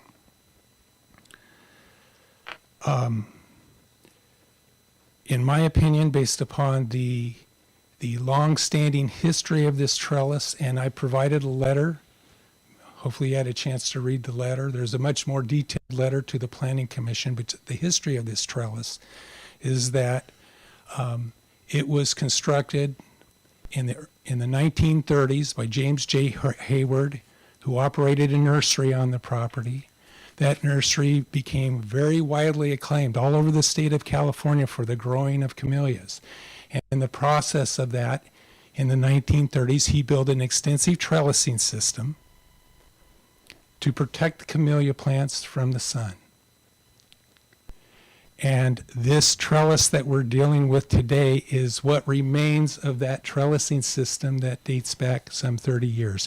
And Ms. Harper has found newspaper articles that I have detailed in the record. The number of awards that were won and the acclaim. I mean, this is part of our town's heritage here, is that this trellis was part of a nursery that grew camellias that were widely known. I think the camellias were featured at an occasion where Governor Edmund Brown was present, and so forth. So this is a classic situation where even if the trellis extended slightly, it's like 4.5 inches for the post, 22 inches for some of the rafters. This is a minuscule encroachment onto Ms. Martindale's property.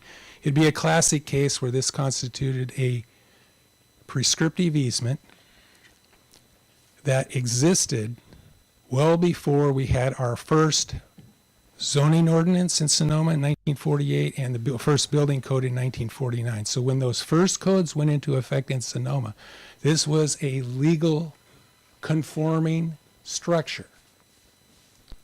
Now the contentions that was made was that it's now non-conforming with current code. But as you may be aware, in our current code, there's protection for legal non-conforming uses and structures that were legal when the code went into effect that render them non-conforming. And that's basically what the analysis has been. And I am more than happy to answer any questions, but I've provided a very comprehensive letter to the Planning Commission and a briefer letter to you going through all this. The resolution that seemed to make sense to us, well, one option, we could have filed quiet title action in the Sonoma County Superior Court to perfect Ms. Harper's right to a prescriptive easement, engaging litigation with her neighbor, which over 4.5 inches and 22 inches really didn't seem to make a lot of sense. We could choose to argue with the city whether a building permit was really required for a trellis, when my reading of the current building code is that trellises are expressly exempt. Or I could propose to Bob Smith, who was speaking here earlier tonight, our code enforcement officer, who I've known for 30 some odd, almost 40 years of practicing law in Sonoma County, and say, Bob, what really makes sense is, why should I argue with you over a building permit or no building permit? Ms. Harper's, the trellis needs to be repaired. Like everything, it needs to be maintained and repaired. She wants to repair it, and she's willing to move it back that 4.5 inches in one place, 22 inches, so it's entirely on her property line. We have no interest in contesting the Pridmore survey. That'd be more litigation. And come to a common sense resolution of this issue, both with the city and with the neighbor. And so toward that end, Ms. Harper retained a structural engineer because Mr. Wyrick wanted to see some structural calculations and so forth. Retained a structural engineer, submitted a building permit application that is now on file with the city to do the work to repair the trellis, but remove that slight encroachment so it no longer encroaches onto the neighbor's property. Now, with that building permit application having been filed, and Mr. Storer having made his determination of the planning, as the planning director, that this is a legal non-conforming use and structure that can remain, Ms. Martindale filed her appeal to the Planning Commission, which automatically put the brakes on Ms. Harper's ability to pursue her building permit application to resolve this matter. And that's where we've been since, I forgot when the appeal was, it was last year. So we go to the Planning Commission. We have a full hearing there. Mr. Wyrick used to own this property. He was very well acquainted with the fact of the trellis and is the one who informed Ms. Harper of its history. Did you know that this trellising system was part of a larger trellising system for this camellia nursery? And when you go back and you look at our record, all these newspaper articles that confirmed everything that Mr. Wyrick had told Ms. Harper, then you see that it's a legal non-conforming use. And so all that got aired at the Planning Commission. It was a the matter's been reviewed by the city attorney, Mr. Walter. A unanimous Planning Commission determined to deny the appeal, thereby confirming the legal non-conforming status of this trellis. And then we thought, good, now we can proceed with the building permit application to get the trellis repaired and that little small portion encroaching over the property line removed, so it's only entirely on Ms. Harper's property. And then came the appeal to you, the city council. So that stopped the process again. Our request tonight is that you deny Ms. Martindale's appeal so that we can now proceed with the building permit application that has been held in limbo pending all these appeals, so that hopefully that will be issued by the city. That's a different determination. The city will, though, issue that. A request will be of the city to issue that building permit so the repairs can be done and the small encroachment removed, thereby resolving the code enforcement complaint that Mr. Smith, his code enforcement officer, commenced way back in last year. So that's our request. If you have any questions, be more than happy to answer any questions. Questions, please. Just a quick question. Will the slight modification to this trellis affect its legal non-conforming status? No, that's permitted. Okay. You are entitled under the municipal code to repair and maintain a legal non-conforming. Okay, that's what I thought. I Yes, just wanted yes. to. All right, thank you. Question. Yes, thank you. So the repair, I don't know how anybody can fall in love with something like this. I looked at it today, but, so the repair, does that affect Miss Martindale's property?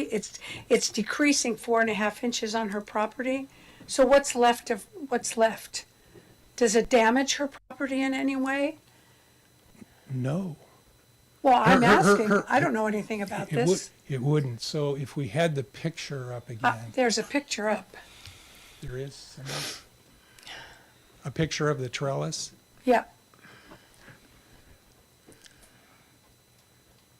What's her name? Salute has the picture. All right, we can look at a picture. Okay. So you can see.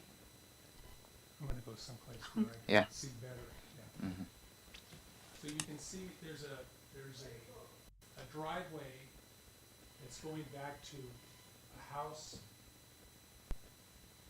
On the left is Ms. Harper's house. On the right, you see Ms. Martindale's house. And the driveway that you're looking at in the middle of the picture, that's Ms. Harper's property. And if you look at the trellis and you see the trumpet vines that are on top of the trellis, on the right side of the trellis, you see a vertical post. That's 4.5 inches onto Ms. Martindale's property, which is to the right in the picture. And those horizontal beams that you see going across just beneath all the trumpet vines and vegetation, some of those extend 22 inches across the property line onto Ms. Martindale's property. Oh, There's a so park- then it's more than the 4.5. That's 22 inches for the horizontal beams, which actually then extend behind the post that's supporting them.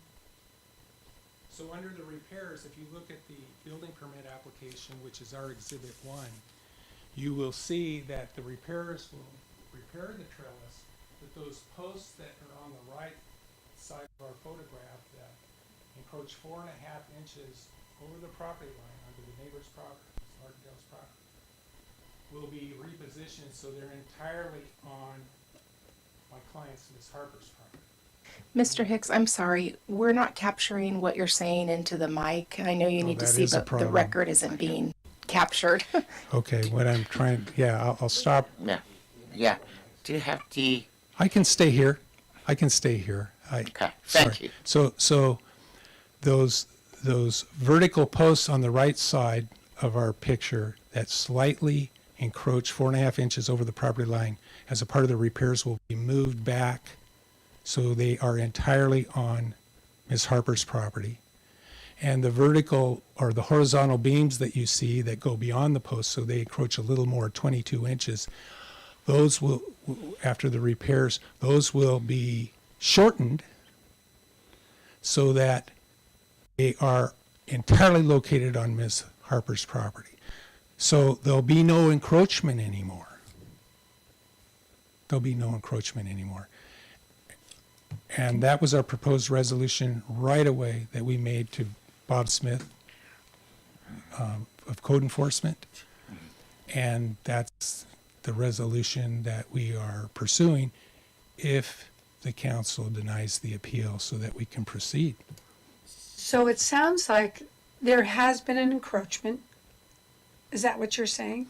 There's been an encroachment, but it was a legal encroachment because there was a prescriptive easement for it. But instead of going to court to litigate that against the neighbor, we decided, fine, we'll remove the encroachment. It's not worth going and spending tens upon tens of thousands of dollars to Mr. Hicks to go litigate a case even though he may win it. That makes no sense. It's not exactly a neighborly way to resolve a matter either. Why are we arguing over 4.5 inches or 22 inches? It's So just the- remove the encroachment. That And was, there's no more flowers, nothing to guard and protect? well, there's a trumpet vine that you see there that relies on that trellis. And that trellis provides shade to the driveway and to the western exposure of Ms. Harper's house. And if you were to see it, I guess beauty is in the eye of the beholder. In fact, I walked down the driveway. I hope I wasn't doing anything illegal, but I did. I went up to the trellis.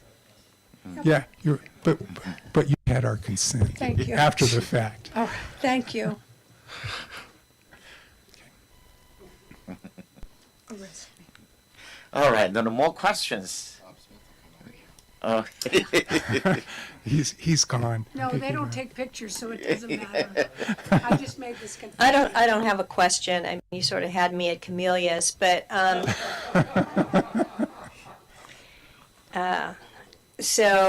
I think you've done everything to mitigate any sort of issue that the neighbor might have. I mean, if the issue is encroachment, you're taking the encroachment away.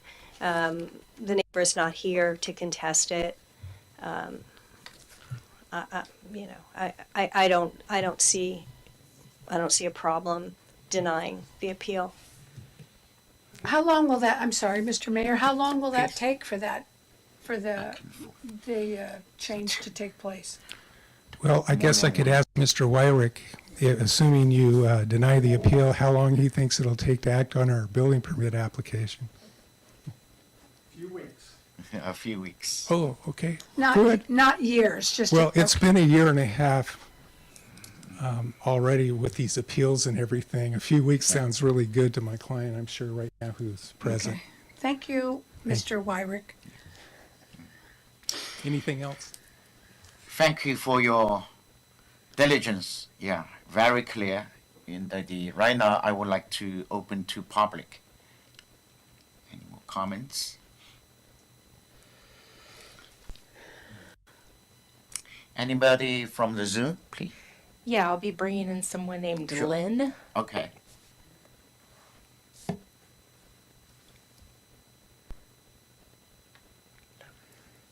Mr. Wyrick. Anything else? Thank you for your diligence. Yeah, very clear. Right now, I would like to open to public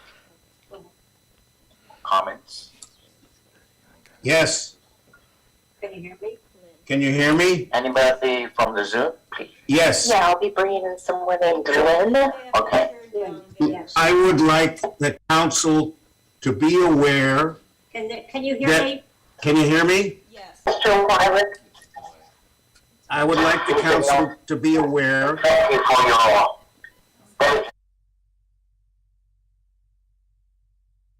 I would like the council to be aware that Miss Martindale Can you hear me? Yes. Okay. is no longer living in the Can you hear property. me? Anybody from the Zoom? We can hear Yes. you. Yeah, I'll be bringing in someone named Glenn. Okay. Miss Martindale, I would like the council to be aware Can you hear me? that, can you hear me? Mr. Wyrick? Yeah, that is another example. Miss, I would like the council to be aware. Thank you for your.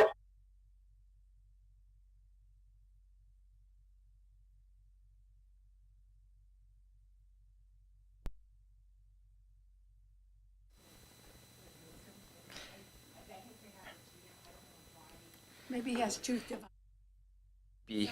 Yeah, sounds like maybe they have a problem, yeah, not necessarily, because this kind of new issue, we never. This. I do it. Like, to be aware.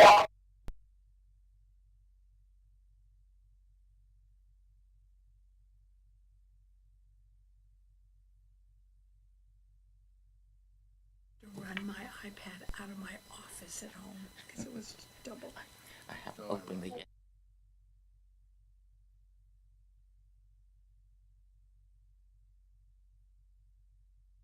This 3 kind months of new ago, issue, we the never- house is,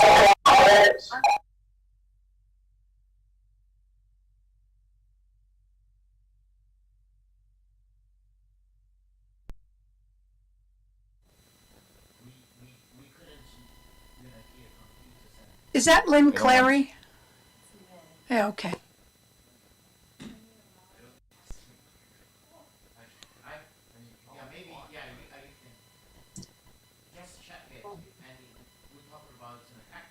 This kind of new issue, we the never- house is,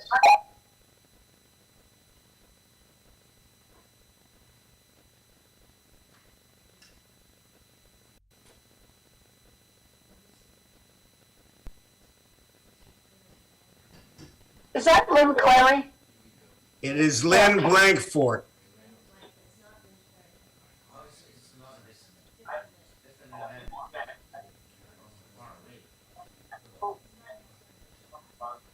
This kind of new issue, we never-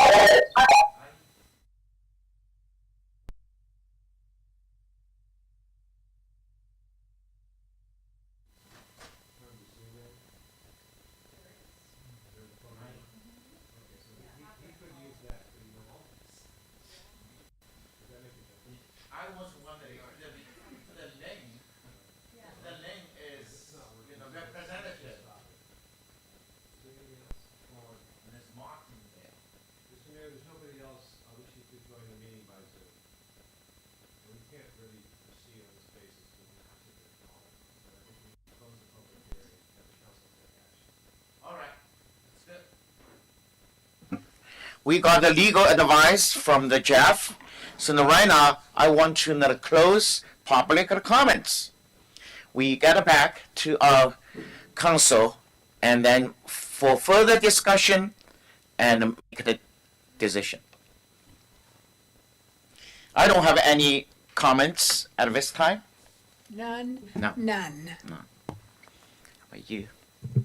Yeah, I mean, I would just say the main issue obviously is if this structure is a legal non-conforming structure, and to be legal non-conforming, it would had to have existed before the Yeah. building code in 1948. And I reviewed the planning commission hearing and the record during that period of time, and I think, if I remember, and as Mr. Hicks said, it has been months since that hearing, if not a year.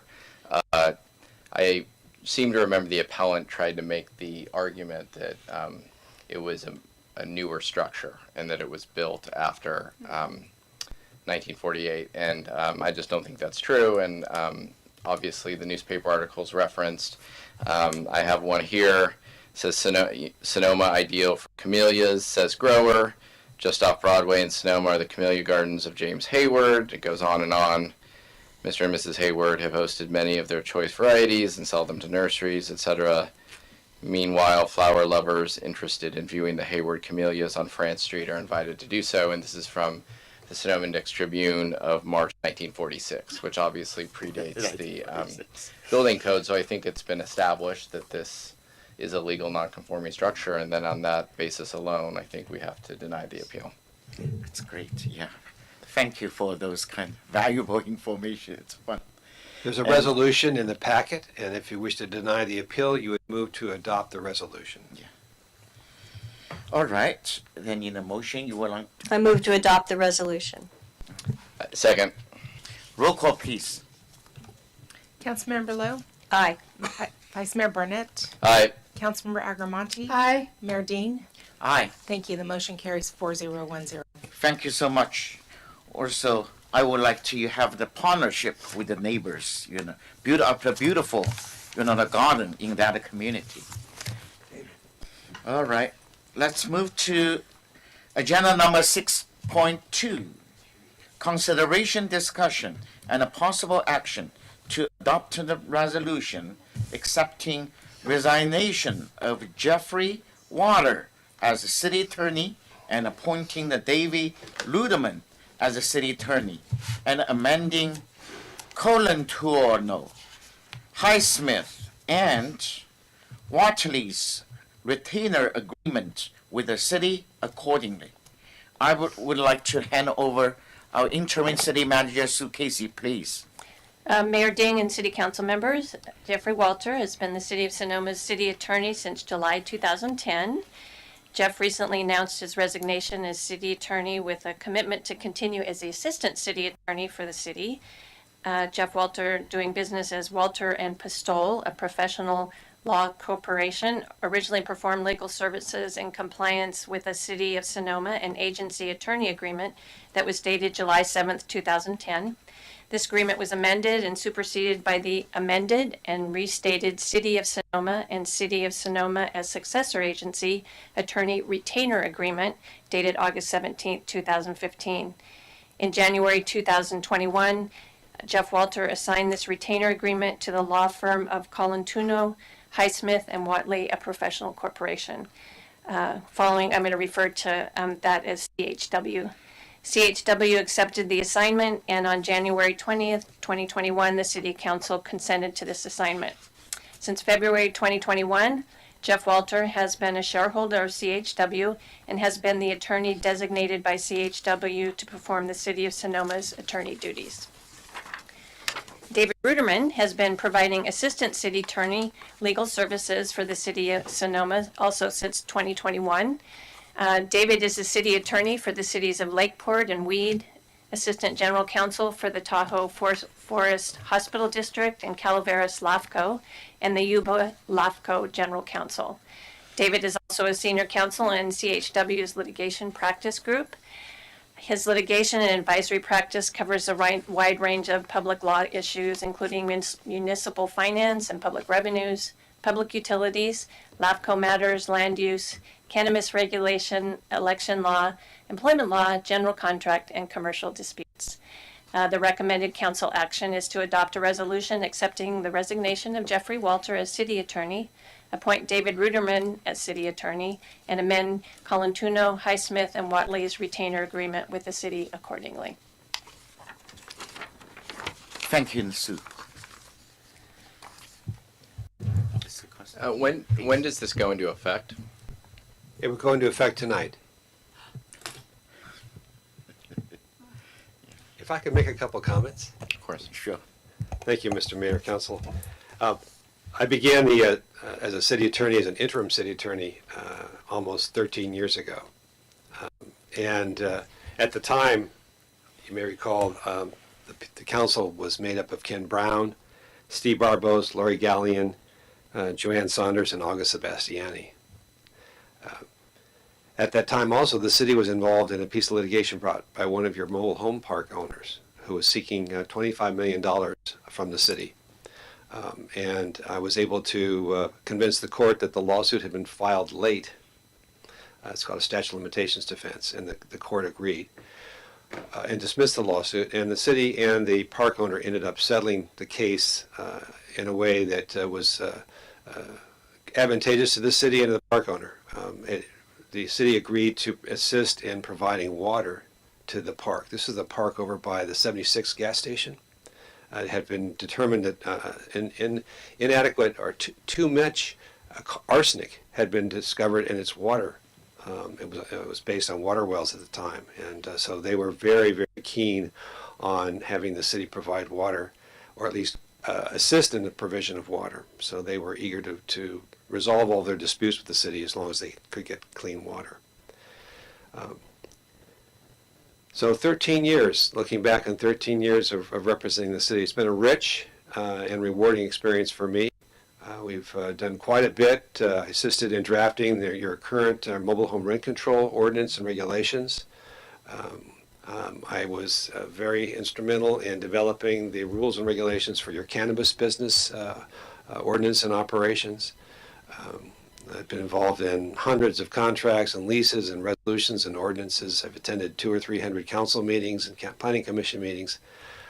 Worked with 6 or 7 city managers. And I hope I've been able to provide a little bit of grace and humor along the way. And also I wanted to tell you how much I respect elected public officials. When I first started my career, I was thinking very strongly and seriously about running for public office myself. And then I began representing cities and saw the kind of scrutiny and thanklessness that was displayed by the citizenry towards its public officials. And I just decided that was not probably my cup of tea, that I might be more effective behind the scenes assisting policymakers rather than out in front trying to make policy myself. You are the front line of democracy now. We know that this is a very fragile experience and a very, very unclear experiment. And at least I'm certainly hoping it will survive for the millennia. And I have great respect for the council. It's an ever increasingly difficult job. You have a more disgruntled citizenry, more polarized citizenry to deal with. And it's a heavy burden that you try to discharge on a daily and weekly basis. And I trust that I was of assistance in shouldering some of that weight along the way. It's a bittersweet moment for me, frankly, to step away from the leadership of your legal team. But I know that David Ruderman is a very skilled and highly competent lawyer. He's been involved in municipal law for many, many years. And I think he will guide you into the future with very great insight and guidance. So with that, I thank you. I'm still going to continue to assist you as in a less rigorous role. I won't be at all of your as many council meetings, as many as I have been in the past. I'll be working at a reduced number of hours, and hopefully my wife and I will turn the page and do some other things in the future. So I want to thank you very much. It's been a great honor and privilege to serve you. Thank you. Thank you so much. Yes. Well, please. I've said to you, I've worked with other city attorneys, and you are just second to none. And here's what I love is that I can stare at you and say, what are we trying to say here, Jeff? And you will line it up for me, putting it where it belongs so we don't stray too far. That's why, I look to you and just say, I think I might not feel that I'm going in the right direction, Jeff. What do you think? And you will give us an outline of what's going on, which I think is so important because sometimes we get locked in. And I think that's something that you always do. And you're a fair person. You're and I do remember not the beginning of rent control, but I do remember the big meeting at the Vets Hall with hundreds of people. And you went through all of that and realized that there were some deficiencies that we had to take care of. And I think that you made that very clear and helped a lot of people. So it was in the amount of hundreds of people in that Vets Hall. So I really appreciate it. So that's how I view a city attorney. You get me out of messes. Thank you. Thank you. Thank you. And you're a great person. You were the only person who ever took my call from Spain. You were in Spain when I called you. Thank you, Jeff. Thank you. Councilmember Lowe? Okay. Yeah, I just again wanted to thank you for everything you've done for the city. You know, in my short time on the council, I've found you to be invaluable in terms of counsel and advice. And even if you'll be moving on to being assistant city attorney, I know we're still going to rely on you for that counsel and advice. And obviously, it's been an interesting few years for the city, and you've been sort of a rock for us. And so I just really wanted to thank you and appreciate all the service you've given to your city, which it is your city. You've, as you mentioned, you've been here for a long time. I remember, and I just pulled it up actually, a few months ago, maybe a year or so ago, we were working on Parks and Rec stuff, and I was, you know, I often, I don't know what this says about me, but like to look at the Index Tribune archives to see sort of the history and sort of how issues like that have evolved. And there was an article in the Index Tribune from 1979, lawyer named to rec board, more needed. And it's sort of a spotlight on you, you know, getting involved in public service. And that was before I was born, and in this valley. And, you know, you've really shown a deep commitment to this valley, and I just want to, you know, on behalf of all Sonomans, thank you for that. Thank you, Jeff. Beside your professional service, you give the heart to our town. I appreciate it. Because these kind of the lawyer, you know, usually just code, but when you provide the service, you concerned out in the city, concern our community, including council member and staff and all communities. I appreciate it. And also, you represent a part of a democracy. Democracy for me, it's kind of a new thing, but your guidance, advice to us in a different perspective, I know it's a beauty and for this. Although it is not perfect, but under your practice, I can see a lot of the positive thing. So I want to say thank you. Honoring ceremony or the event is in planning. Thank you so much.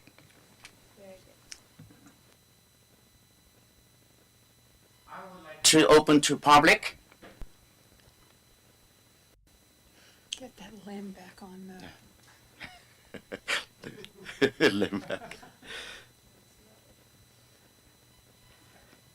No? Okay. Oh, all right. Yes. I would just like to say, I've known Jeff, I'm Richard Hicks. I live on Level Valley Court in Sonoma. I've known Jeff 30, 40 years, and I can just tell you that he is very highly regarded at the top level of the lawyers in terms of standing and reputation and the respect of his colleagues in the Sonoma County Bar. And I'd like that on the record. Congratulations, Jeff. Thank you. Thank you for your comments.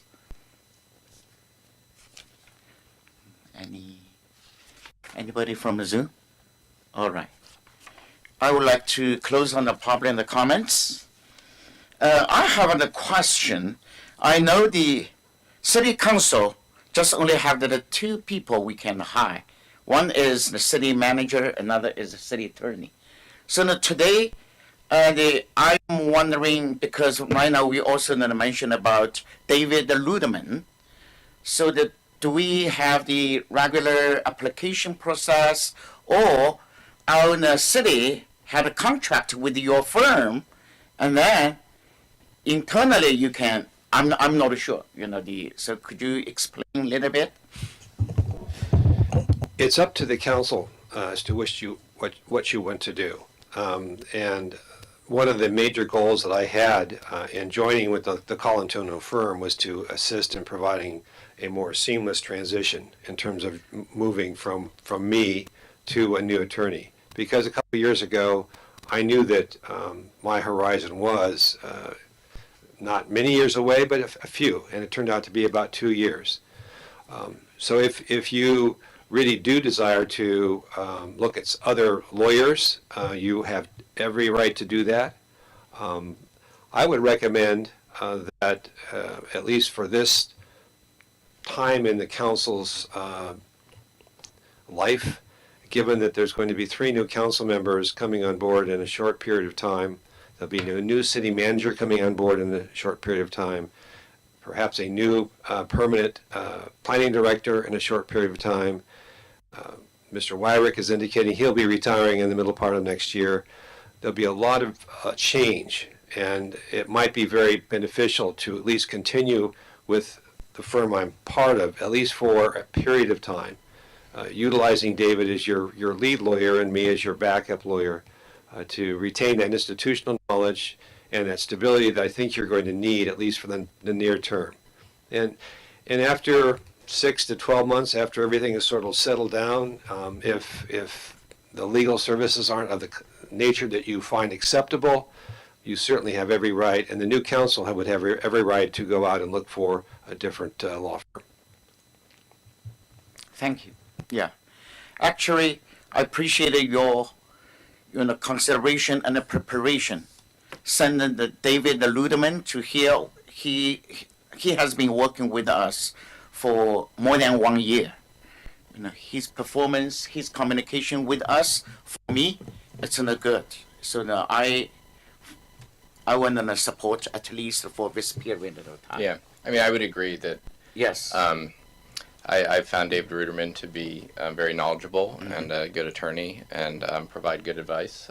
But I do think that is up to, obviously, the council, and I think it would be up to the next council to decide to review that. So I would have no issue with continuing as with how Jeff is just, his advice on that. Yes, advice. Yeah, refers. Yeah. It's great. Yeah. I mean, the one drawback, I guess, I assume the Sonoma office is your office of Colantano. And so when that closes, I assume there won't be a Sonoma office. Like, it was always nice for us to be able, when the council had issues, or if we were just a jack-in-the-box to go to your office. But because you were right down the street. And so it'd be, obviously it will change with David. So that's something I think the next council should consider. And obviously with technology, perhaps that can be overcome. So it's likely, I've been talking with the shareholders, it's likely that as long as I'm affiliated with the city, that office will remain open, and David will be coming to that office. Yeah. Mm-hmm. So I think that will continue to be a positive. Yeah. Yes. At some point, I will probably stop being an attorney, and I'm not sure when that will be. It's not going to be in the next year or 2 or 3. I really do enjoy this work, and I enjoy representing the city council. So I thought somewhere it said you would be assistant city attorney through February. But meaning it'll continue as long. Yeah, we'll continue beyond that. My goal, frankly, great. Is, okay. Yeah, I will be working full time. Yeah. Till February 1, and I've let the firm know at that point that I would like to reduce my hours. Okay. So that's going to be reduced hours after February. But conceivably, 1 year from now, you'll still have that office. Yeah. And still be assistant city attorney. Correct. Yeah. Okay. Oh, great. All right. Needed Jack in the Box sounds great. Yes. Yes. I'll attempt to rent a small corner of Jack in the Box. Yes. Office hours. Yeah. All right. That's great. That's great. Wonderful. So, yeah, congratulations. Yes. So, would you like to take a motion? All right. I move to reluctantly adopt a resolution accepting the resignation of Jeffrey Walter as city attorney and appointing David Ruderman as city attorney and amending Colatano, Highsmith, and Watley's retainer agreement with the city accordingly. Second. Roll call, please. Councilmember Lowe, Aye. Vice Mayor Barnett, Aye. Councilmember Agramonte, Aye. Mayor Dean. Aye. Thank you. The motion carries 4010. Thank you so much. Let's move to. Congratulations, Jeff. Congratulations. Thank you very much. Let's move to 6.3. Consideration, discussion, and a possible action regarding a city historian appointment policy. I would like to hand over to interim city manager Sue and city clerk Rebecca. Mayor Dean and Council, I'm going to take this item this evening. In April, the City Council adopted a resolution reestablishing the position of historian. And at that time, there was some discussion to have staff. There were several discussions about a list of qualifications, different things that the council wanted defined. And rather than holding up the reestablishment by approval of that resolution, it was noted that that would be brought back as part of the recruitment process. So tonight we have, we took a stab at putting together a draft policy using language that was submitted by past historians Robert Demler and George McKell on the recommendation of Mayor Dean. And we also I went back and listened through the entire consideration of that item. So putting the approved resolution, the information that was submitted, and what the direction was at that meeting, we've put this draft together. There are a couple of questions that staff has, which is why we haven't brought this forward for adoption this evening, but for actually further direction. One of those was there was a specific comment and was approved as part of the definition of defining of qualifications, including one of the council members requested that there be some formal training as one of the qualifications. That was not identified as to what that would look like. It was the agreement of the council that would be part of those brought back. And so what we would like to do, one of the things we would like direction from before moving forward is what does that look like for the council as far as formal qualifications or formal training. There's not a lot of city historians out there in the research that I did across the state through the listserv. I did do some research looking at professional historians because that was what was there, what was available, and the results on what their education requirements were varied from a graduate degree in history to a high school diploma, by far heavily weighted towards the higher education. So that's one thing that we would like some direction if council would like to pursue that qualification being added. And then the other piece is in the information that was submitted, there was a very specific appointment process that was put forward. And it is not consistent with what we do with our other commissions, including the Group A commissions, which is through the mayoral process, appointment process. So the question from staff was, because with a Group A commission or appointment, you have the applications are received through the mayor. The mayor asks another council member to review those. Then they're brought before the mayor makes a recommendation with the other council member. And through the new policy, all those applications will be provided prior to the meeting to the council. And then the ratification of the recommendation at the council.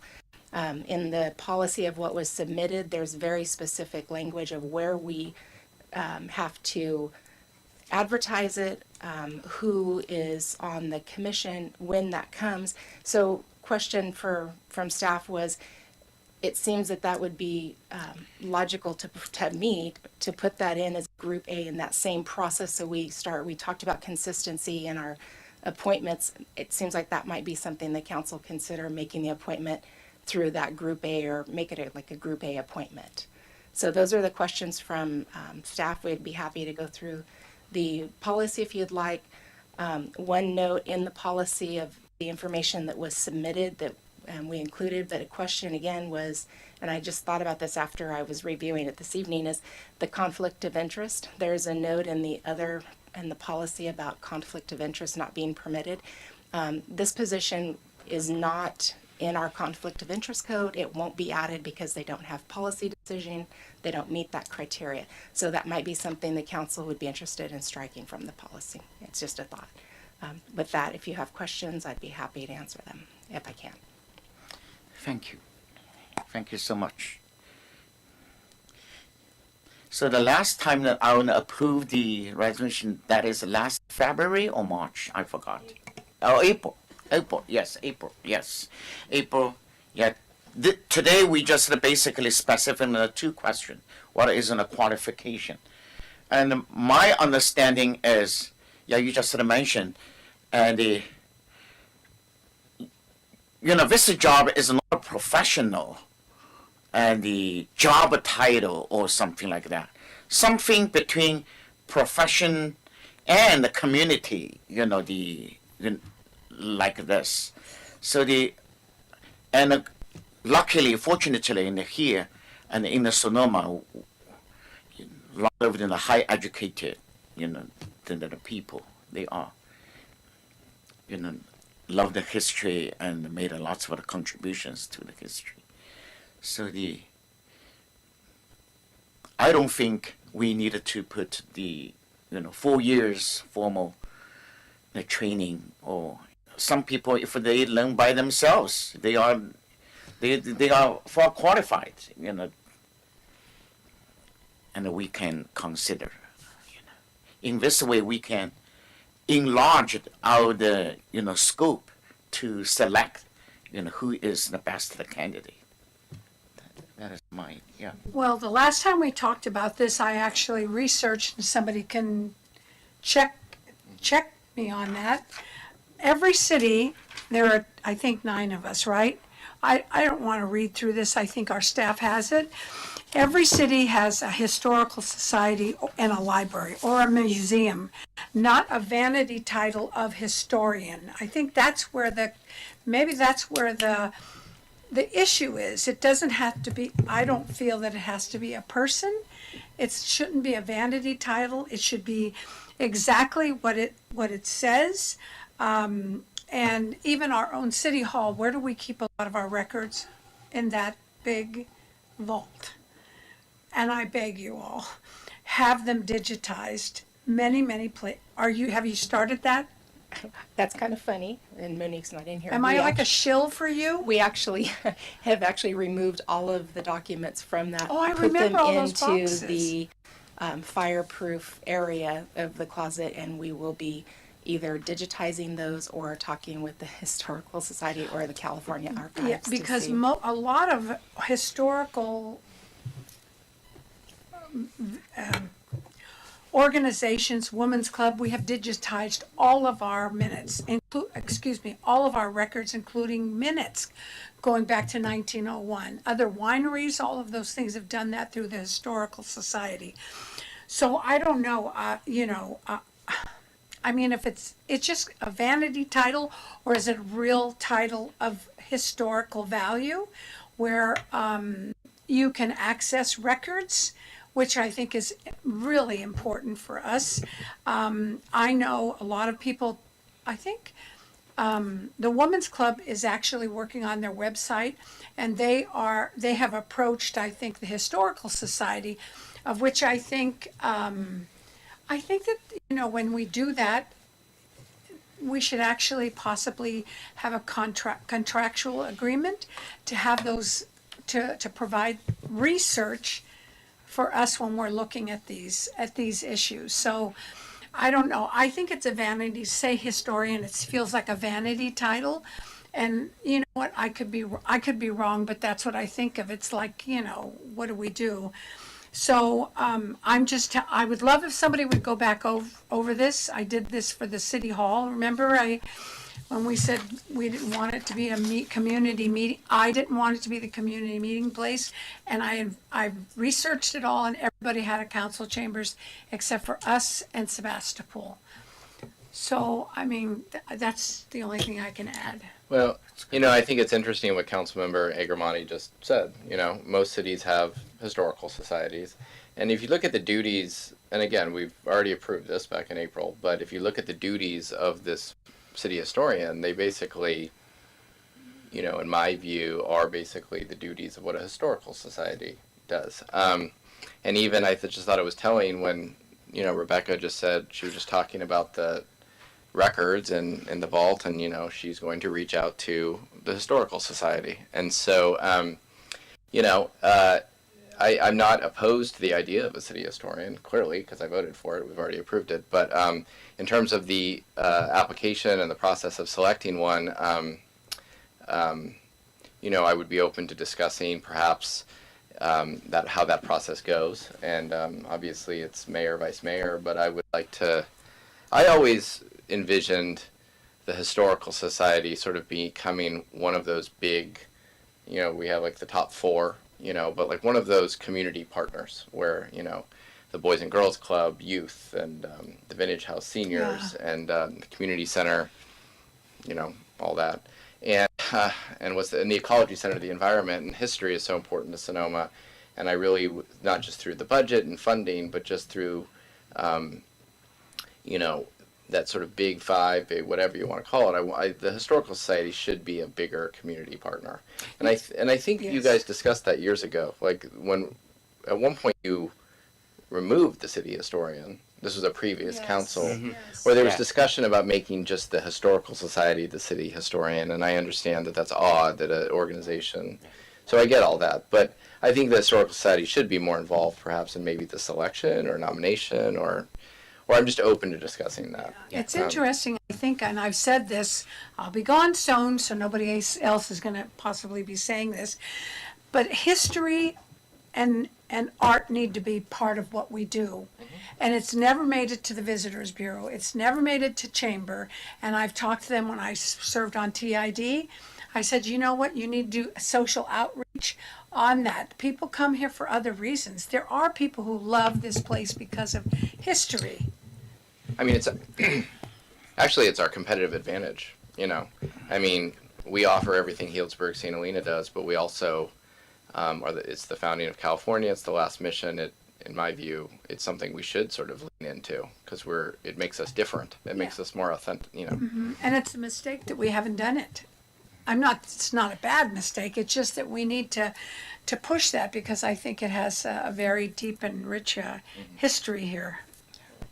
Well, we have also, I'm looking at your document, Madeline, that says Historical Society Museum and the Sonoma League for Preservation. So you have two organizations.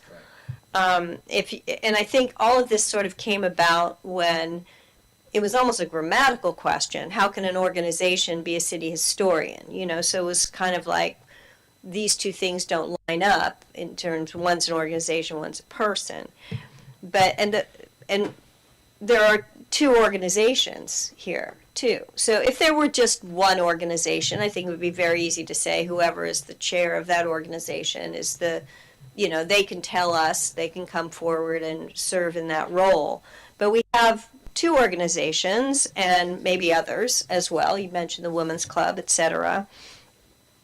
So maybe it is, perhaps there is a necessity, but it seems to me that the people that are responsible for the museums and so forth would be more knowledgeable about choosing amongst themselves who would represent them as needed before council to provide any of these possible things, as needed. Rather than putting it as an appointment under the current protocols, it could be, someone from those organizations that, could serve in that role. And we don't even have to, if there's concern about the vanity issue or whatever, we don't even have to refer to them as a city historian. But, let's find the representative from the league to come forward and give us information, and we reach out to them and they find the appropriate person to fill that. Because I think this all happened because people said, well, you can't have have an organization be a person. And It's that word. and it was the word, and people got hung up on that. So we went back to having the historian, which everybody seemed to say, yes, that's right. So now it's just a question of, do we use our process for doing that, or do we, rely on the organizations themselves to identify someone within their organization, and that we could have someone from each organization be that person. And so should the city council have need for assistance with any of these things, resource or so forth, if the schools say, hey, who do we contact about X, we can refer them to them. But it doesn't seem to me like, it seems like they'd make a better choice than I would in terms of who's qualified, and they're the ones doing the work. So I'd kind of like to see it on a more ad hoc basis, less formality with it, and really rely on the organizations to provide the expertise as they are already doing. And they could be the people that work with the chamber, whoever, that if we want, if we feel that it's important that we provide more history to the visitors and so forth, we can reach out to them to do so. But I don't know. But I think it's, I'd like to hear what people who know these things have to say about it, because I could be completely wrong.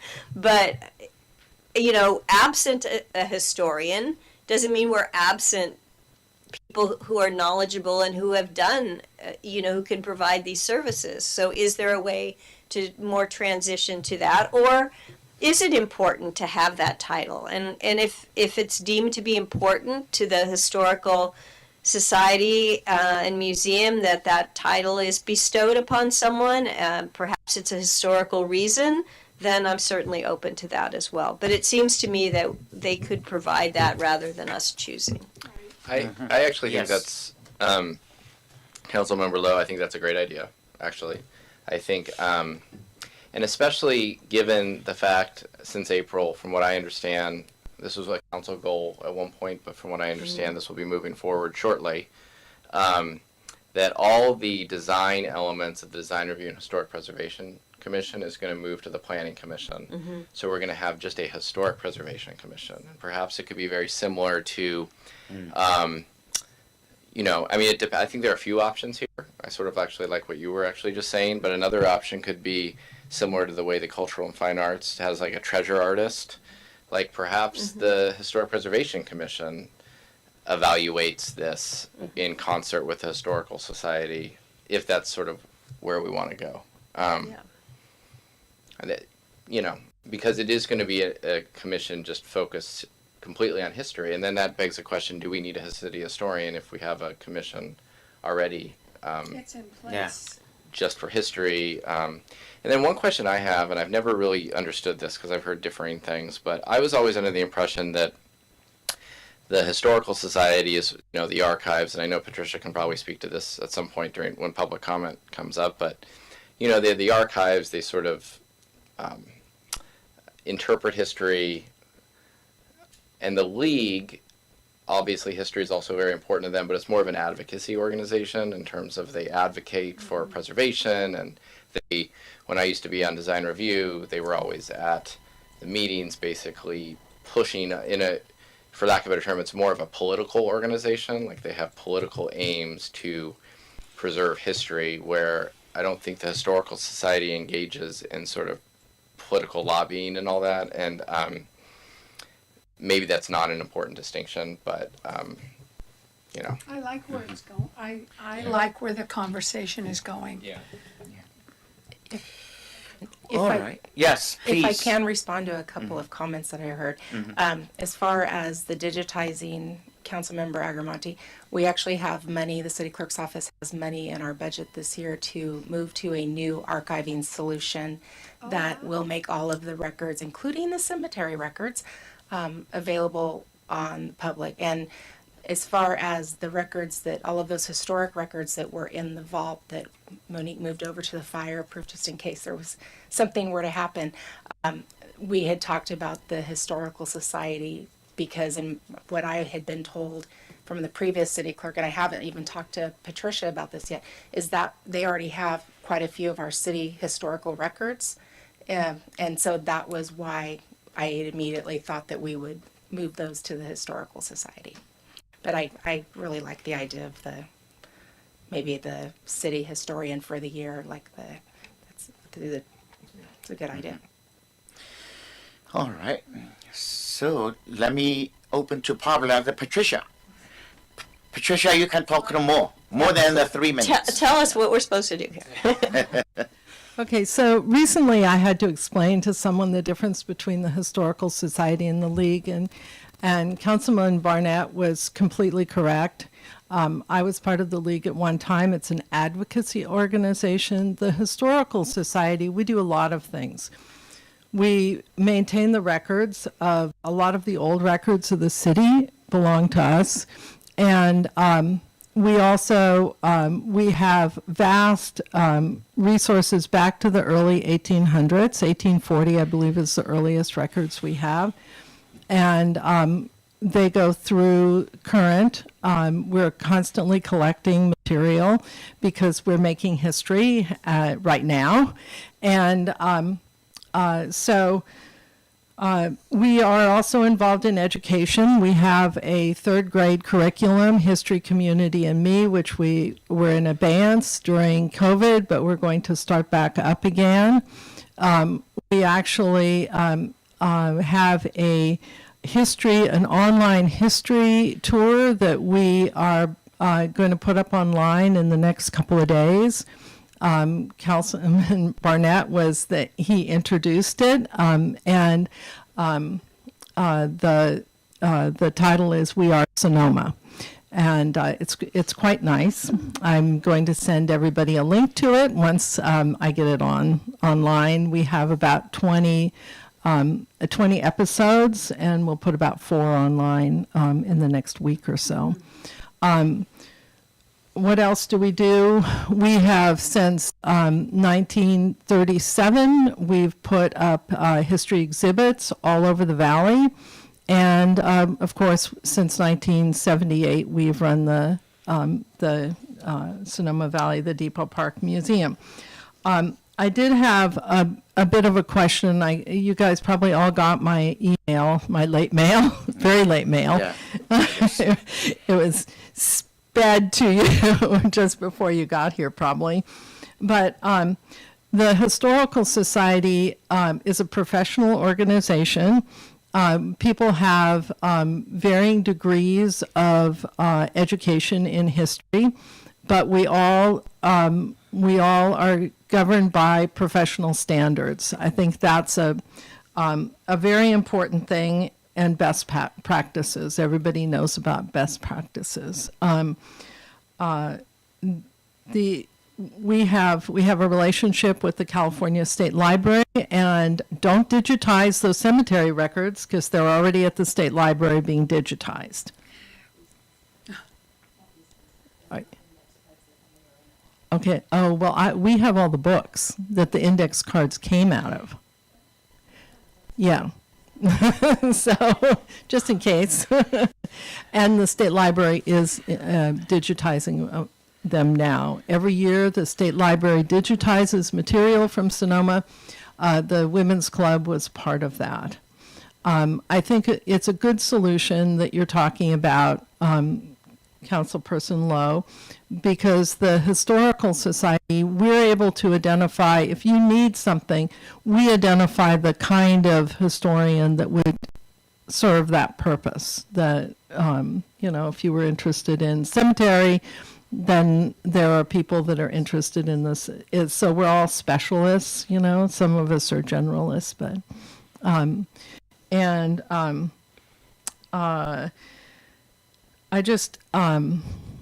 I think that's a good idea. I think it solves a lot of problems because if I had to choose a historian personally, it would be a pretty high bar that people would have to reach to have that position, because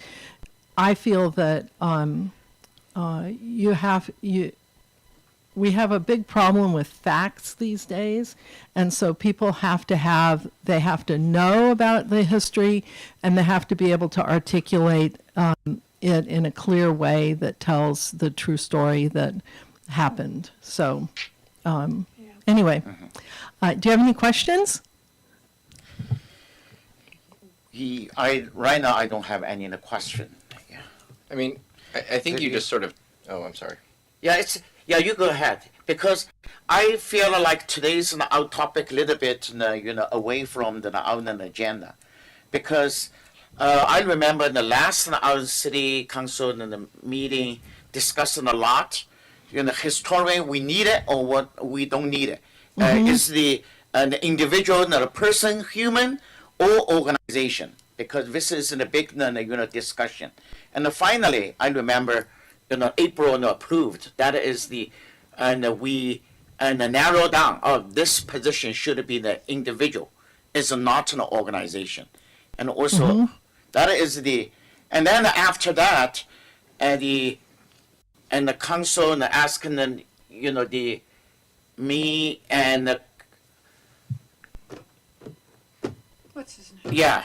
So no, I remember we have that in a meeting with Robert Demla and George McKell, because both of them, they were previous historian. So in this way we set up in this kind of But procedure. didn't that focus? I was surprised that Historical Society wasn't in on this conversation, that it was just George and Robert Demler. There's more to this. That is right. They were the only two city historians that we've had, or so, and we were trying to talk about. Yeah, Jack and I met with. Mr. Mayor, and I met with them at the Masonavi House to discuss just how to select, and that was a long time ago. Yeah, that is after the city council meeting. Yeah. Maybe it's in May or something. It was in August, is what I was told by Mr. Demler. Yeah. Okay. Yeah. But I remember at that meeting, and it sort of touches on something Patricia just said, and I think future city councils will have to discuss this. I think history is, it's. I love history, and it's fascinating to me. But it's, especially today, it's debated. I grew up obviously in Sonoma, and I grew up. With stories about the Bear Flag Revolt, and these were, American pioneers you looked up to. And then, recently, you learn that maybe there's a different way to interpret that. And so then the question is, does the city of Sonoma, so who is our city historian going to be? And what are their views on some of these controversial periods of, Sonoma history going to be? And is that making, for lack of a better term in today's world, a political statement, and That's a good point. Yeah. And so I'm just wondering, and I love the idea of a city historian, but the practical reality is, as time goes on, that could become more and more, controversial. And does the city want to sort of put its imprimatur on a view, pro or con, or the mission, for example? There are a lot of issues, I think, unique to Sonoma that could become problematic. And I think the term city historian makes it difficult to because it's not just one person. I think I liked what you were sharing. Well, the problem, I think, developed in that we had something before us to appoint the Historical Society as the city historian, and because it was so awkward in its grammatical syntax, we struggled and said, you can't have an organization be a person. But I think now that we're discussing, the rubber's meeting the road, we gotta appoint someone, it's dawning on us that it perhaps shouldn't be a political appointment, that it is this is someone who is a historical expert and should be chosen from among their peers, and maybe it's not just one person, it's whomever, related to the the question at hand, whether, the idea of the cemetery was the example given. So I think there's a way to take this current policy and extract from it the things that we expect, that we might need, we serving as a resource, conducting workshops, etc. But instead of the appointment process piece, Yeah. Create a policy that says, city historians should be developed through the Historical Society, and perhaps they tell us who they are, so we know. But I think there's, because I think the gist of what we expect from a historian is really what we expect from the Historical Society, and we just have to do a little bit of wordsmithing and take the appointment out of the city council's domain. Something like that. Yeah. I mean, I have it in my head. I just would have to scribble it. Yes. Yeah, go ahead, So, Patricia. so that was part of the problem, is that the definition of duties is what the Historical Society already does. Correct. You took out a Yes. couple of things, but it really didn't change the essential part of it. And so either, and then that makes it extremely awkward. Is someone supposed to be doing a job similar to us when the city, the chamber, the visitors bureau, they're all sending people to us now because we're able to answer the question, the trellis. We were the ones that found the information on that it existed historically and when it actually existed.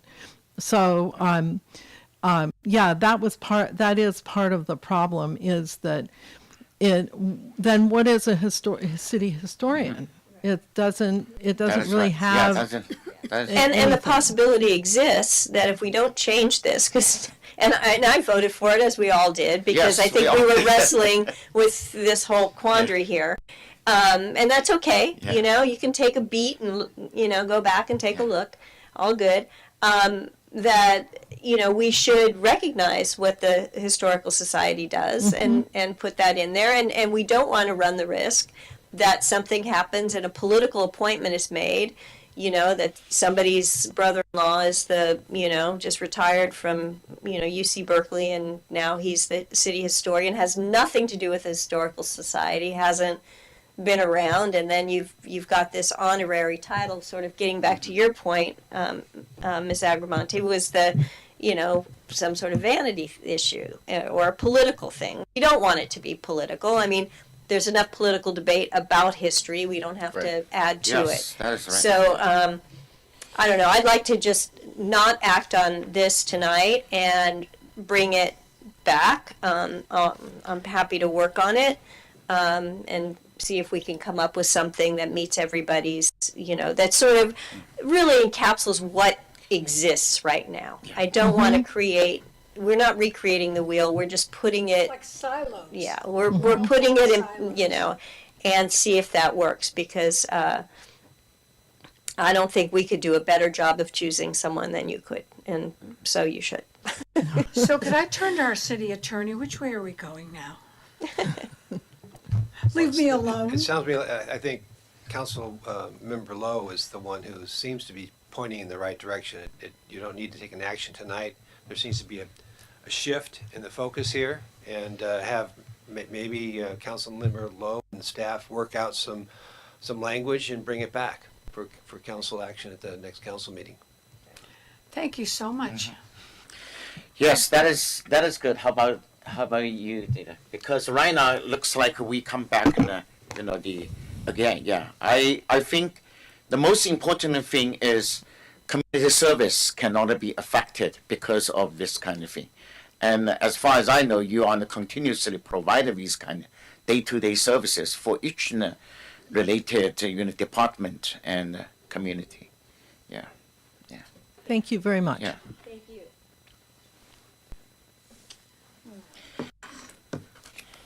All right. Yeah, we don't have any motion for 6.3, right? Is that right? Or Public comment. Oh, public comments. I would like to know open to public comments. Oh, yes.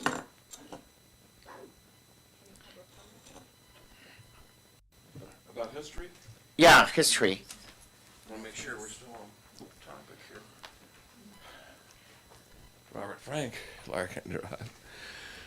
Given all these different contextual considerations, seems like all you can do is seek an optimal compromise. And one person that comes to mind, one idea enhancing another, and I think you would appreciate this, Kelso, is Jim Lynch. Jim Lynch. He's been a really good newspaper man all these years. History starts with news, does it not?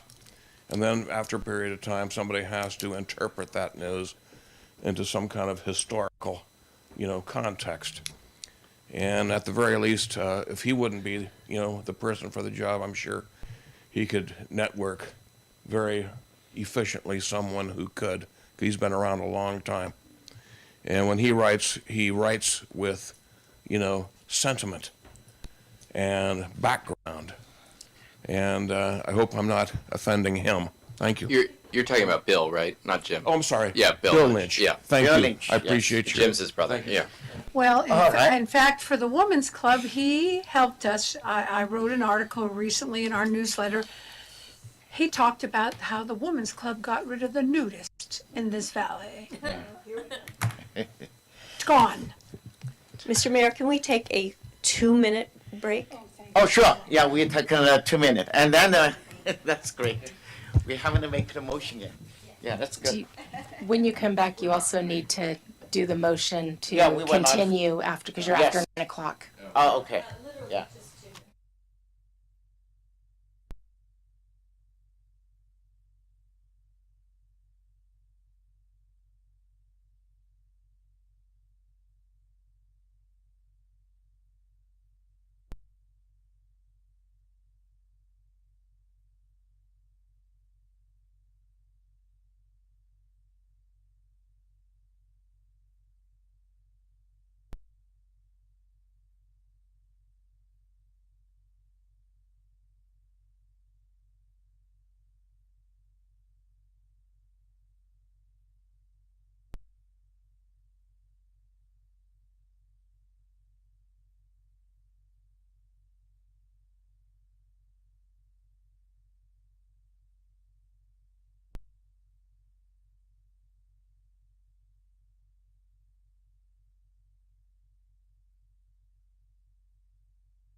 4, right now it's after 9 o'clock. I would like to have one motion. Let us continue out in a new agenda item. I move we continue. Who's second? Well, first that we conclude the previous agenda item and then move on to the next item. Because I believe our attorney said that we had to take a motion to move it to a next meeting or something. We didn't do it formally, we just did it informally. All right. Okay, so that's my motion. Yes. And Right then- now, I need another motion for You need the... a second. Yeah. Second? All right. Roll call, please. Did you hear my That is- second? Yes. Sorry, Rebecca. To repeat my motion is to allow the meeting to continue past 9 o'clock in order to complete business. And that was, I made the motion and Madeline Agramonte seconded it. And all in favor, aye? Aye. Yeah. Aye. Unanimously. Yeah. All right. Let's move to... I believe we had to conclude the previous item officially. I think I heard that at the end. And that is that we will, so I'll make a motion that we take no action on this. Do we need a motion to say that? Or can we just Yeah, just no dispense any... with it? No any motion. I don't think we need to, as long as the council's clear that. Yeah, that, we're gonna come Council back. Member Lowe is gonna work with staff to come back with some alternative approach. Yes. Yeah. Can I ask one question before we move Yes. off of that? And maybe Councilmember Lowe is clear in this, but I'm not sure. When doing this, are you going to be moving away from a city historian as an individual? So we'll need to rescind the resolution. Today we didn't have any... Let's talk Yeah, about that's that. I don't not- think, I think if we start We don't know opening yet. that now, Okay. we're gonna have to make a motion to go past 10 o'clock. No And I'm worries. not making that motion. No worries. Yeah. I just wanted to make sure. Yeah. Okay. This question already in several months, and then we come back again. Yes, it's good. Whatever is good for the community, you know. All right. Yeah. Let's move to agenda number 6.4. That is a consideration, discussion, and a possible action to establish a position of protocol chief for the city of the Sonoma. I would like to hand over City Manager Sue, please. Yeah. Mayor Ding and City Council members, at the October 19th City Council meeting, Mayor Ding reported he had received letters from 2 former City of Sonoma mayors in support of establishing a position of protocol chief for the City of Sonoma. And the copies of those letters are attached to your staff report. The proposed purpose of the position would be to provide the mayor, members of the city council, and other city and community representatives with advice on procedures and guidelines relating to national and international protocol and diplomatic conduct. Staff has done some research, and the cities and counties of San Francisco and Los Angeles provide protocol support to elected officials. These agencies partner with their tourism and convention bureaus for this type of position, which helps to raise awareness of local industries and other economic development opportunities. The City of Sonoma has received several international leaders and important guests over the years, including the Consul General of Ukraine earlier this year, and is viewed as a global tourism destination. The city's proximity to San Francisco, its rich history in California's statehood, and its world-renowned reputation for food, wine, and hospitality continue to promote visits from diplomatic, government, and private industry leaders from across the United States and around the world. Should the City Council desire to establish a protocol chief position, staff is recommending that the City Council consider partnering with the Visitors Bureau to provide any support and/or funding needed for the position.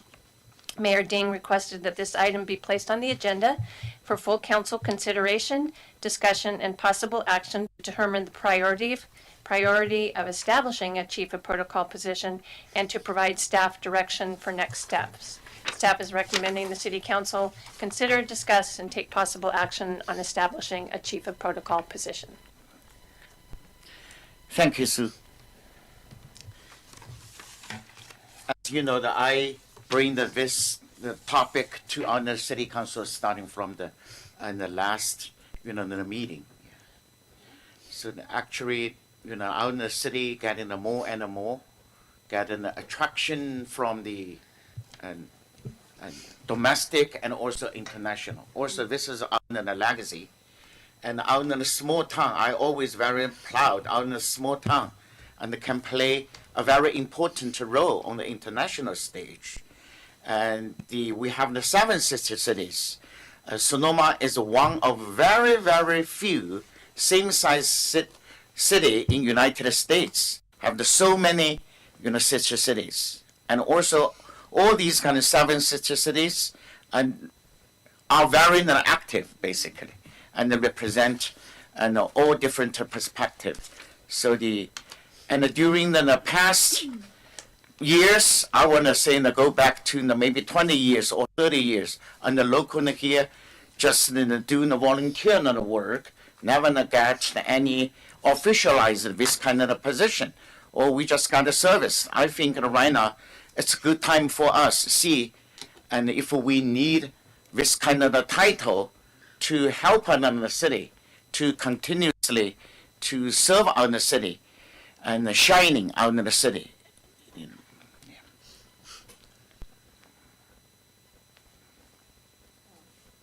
Just have a couple questions. Mr. Mayor? Yes? Is this a budget item? No, never have this kind of budget.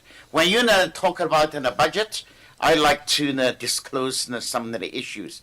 It's kind of very embarrassed. For example, the last time Consul General came here for the press conference, and Sherry Ferris, and invited the Consul General, me, and also the cities, I forgot the city staffs who. And then we have the lunch. And then the Sheriff Ferris paid for the meal. I said, it's not proper. I said, let me talk with the city, see if any possible, we can get the reimburse. But she said, no, it's fine. I'm not happy. I said, no, it's not money issue. This is not a proper way. Consul General standing in the front of the city hall, represented the country, me represented the city, and asked the individual, and pay that meal. I said, no, it's not in a proper way. Yeah, I remember that. Yes, I remember that. Yeah, so that and I think there was an bringing me- issue. So, but my question regarding is if it's a budget issue is not so much on the activities that may come from these visits, but more in general. Is this a staff position? Is this someone who's going to have reimbursed? And I checked with the city staff. They said they never have this kind of a budget in the city. So that's also bother me. It's not a proper. But my question, I understand what you're saying. So, is this going to be something that we would have to put into our budget? And then is this personnel, or is this a budget for luncheons, or where does this fall in the budget?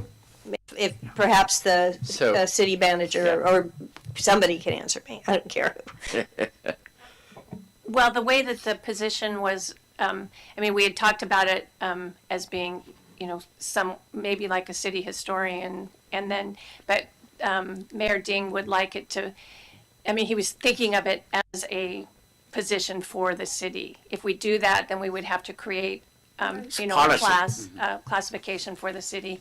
Then we'd have to put it on our, bring it to council to approve a position, a salary for the position. One of the recommendations that we were thinking of is to partner with the Visitors Bureau, that they can maybe, partner with the city to provide this position so that the city wouldn't have to create another classification for the city, to always have, a chief of protocol. If it's important to the city, then, we can create a classification and, find out, we would go out and do a salary study to see what kind of, what salary would be, Do you have any other? Any question? Yeah. No. Yeah. Well, I was just going to say, I think this is a very interesting idea. Yeah. And I totally understand what you were saying, and we Yes. obviously had that Yeah, we experience had earlier this experience, summer yeah. with the Chinese delegation. Yes, yeah. I guess I'm just a little confused by the staff report in the sense that, so the letters of support are specifically about Sherry Ferris. So is she is she going to be the chief of protocol? How would this be selected? I had the same question Councilmember Lowe had about, and so I feel like this is a very interesting idea and potentially a very good one. I feel like this staff report, this is just premature. Like I have absolutely no information in this staff report from which to make a decision. I don't know how much, and so. So for I think the example, recommendation I'm not was- finished speaking. Oh, I'm sorry. Like, for example, like generally in a staff report of something of this magnitude, I think it would be a little more substantial. There would be some pros, there would be some cons, there would be the city manager's analysis. Perhaps the interim city manager would make a recommendation. I think we should do this. I don't think we should do this. And there's absolutely none of that in here. And so, respectfully, I don't want to, I actually think it's a very potentially great idea, but I think Yes. we need to honor Yeah. the potential of it with some, more information. I mean, has a city our size have this? It's only San Francisco. We don't know anything really. And so Yeah. my recommendation would be to maybe talk a little about it, but we need more information so we can make a better decision. Yeah, and I think that your point's well taken, but I also don't want to see staff spending a whole lot of time researching a chief of protocol position if there isn't sort of the will to do it. So it's a chicken or the egg thing. I kind of get it. That's tough, right? I know it Because is I don't tough. know. I know. I mean, if it makes a lot of sense, let's do it. But we don't Yeah. have the information from which. I to- get it. Yeah. Yeah, Sherry Ferris is the one, is she with the No, I Sister don't Cities? think she Oh. is in a city, but She's not? will not be just for dedicated for her. We should see if this kind of position we need it, and also just like historian, and we can let it open to the public, see who is the qualified. But so far, right now, according to the ongoing events, she can handle, or maybe somebody else more qualified. Nobody knows. Sherry's actually, she does work with the sister cities, but she has her own business, which is, she's the president and CEO of Professional Protocols. Oh. Yes. Is She she the doesn't lady work that with- wore the? No. Oh, okay. She's actually very well qualified. She's- Yeah, very she's very very well impressive. qualified. But like, is she that like we don't?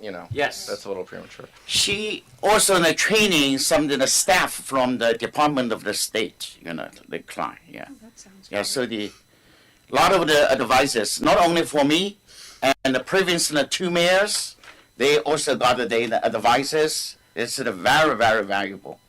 Yeah, I think the first thing, I think some of the points you brought up, Mr. Vice Mayor, were good as far as what needs to be in a staff report. But I would also want to know, how many events during the year and what would possibly be those events where we would need to call on the services of a protocol officer. So it would be like looking at the calendar for the next year, or maybe even prospectively, had we had one for the previous 3 years, what would be the events that would warrant someone having, those qualifications. Certainly in San Francisco, they're entertaining people from, various countries all the time. I mean, there's embassies there. Okay, we don't have any embassies here, I don't think. So there's a real reason to do that, and the protocol is so important because there has to be cultural sensitivity to all of those various places. So so before we go down this road, I'd kind of like to map out where this person could have been used, and going forward what we see as being the need, because it is it's definitely an interesting thing. I also vaguely recall, I think she's since deceased, and I apologize to my friends in San Francisco, But I think that it was sort of an honorary position and was not a paid staff position. Charlotte Yeah. Maillard Schultz. And so, and I think, however, she, I'm sure, had a staff, but the actual person was not. So I don't know if those are the kind of, comparisons that we could draw. I don't know of any small city of 10,000 people that has someone like that, but it could be someone that is on an ad hoc basis that we could bring in as needed, that not be someone hired as staff, but as someone who, kind of like our historian, because Monday through Friday, 9 to 5, we're not going to need this person. But maybe at the 200-year anniversary of the mission, we might, right? And maybe the sister city organization. Yeah.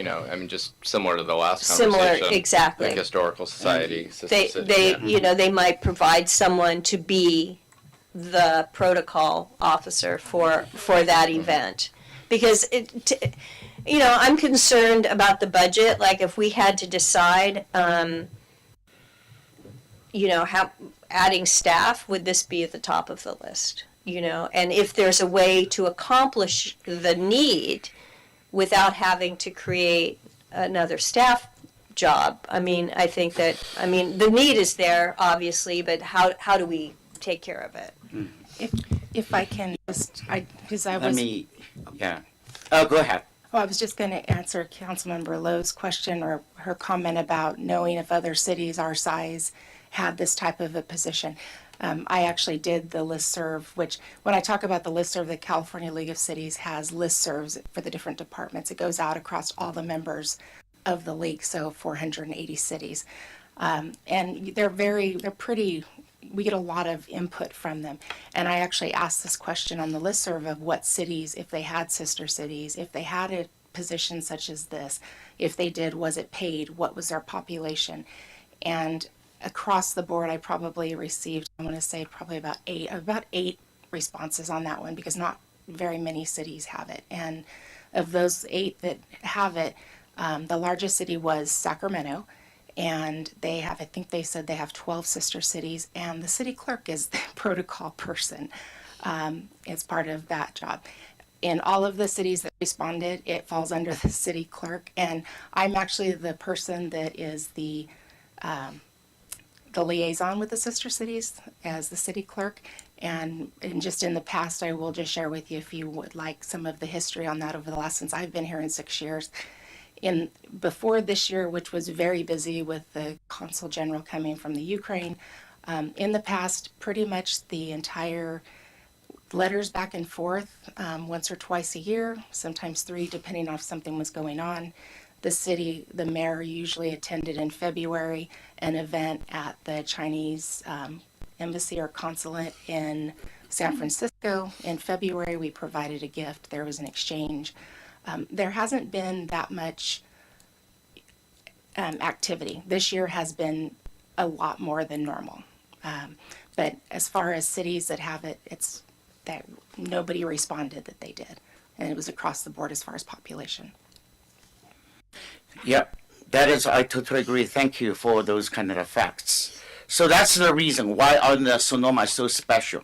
Why our little town here, we can play the so important role, shining the Sonoma. That is a value for our Sonoma.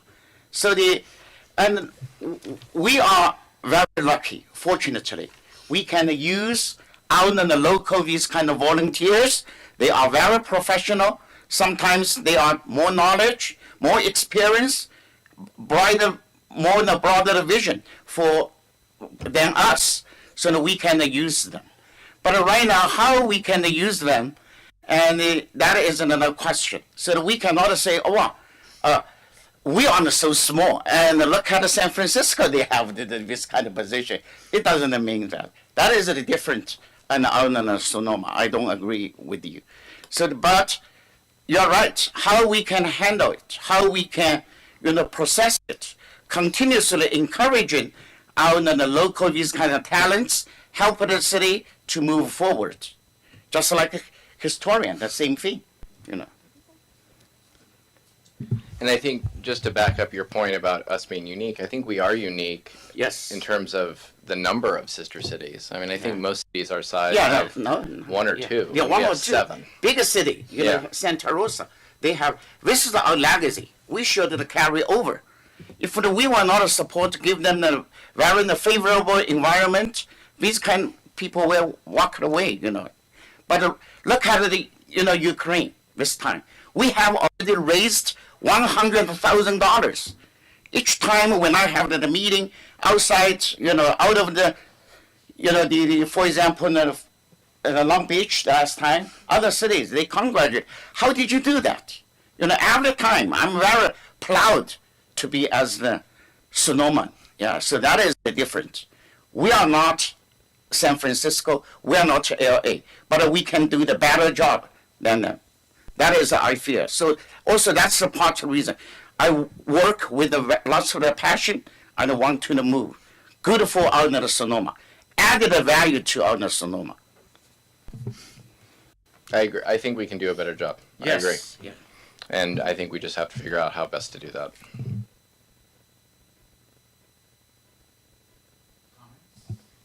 So where's our city attorney? What do you hear from them? It's time for public comment. I open to the public.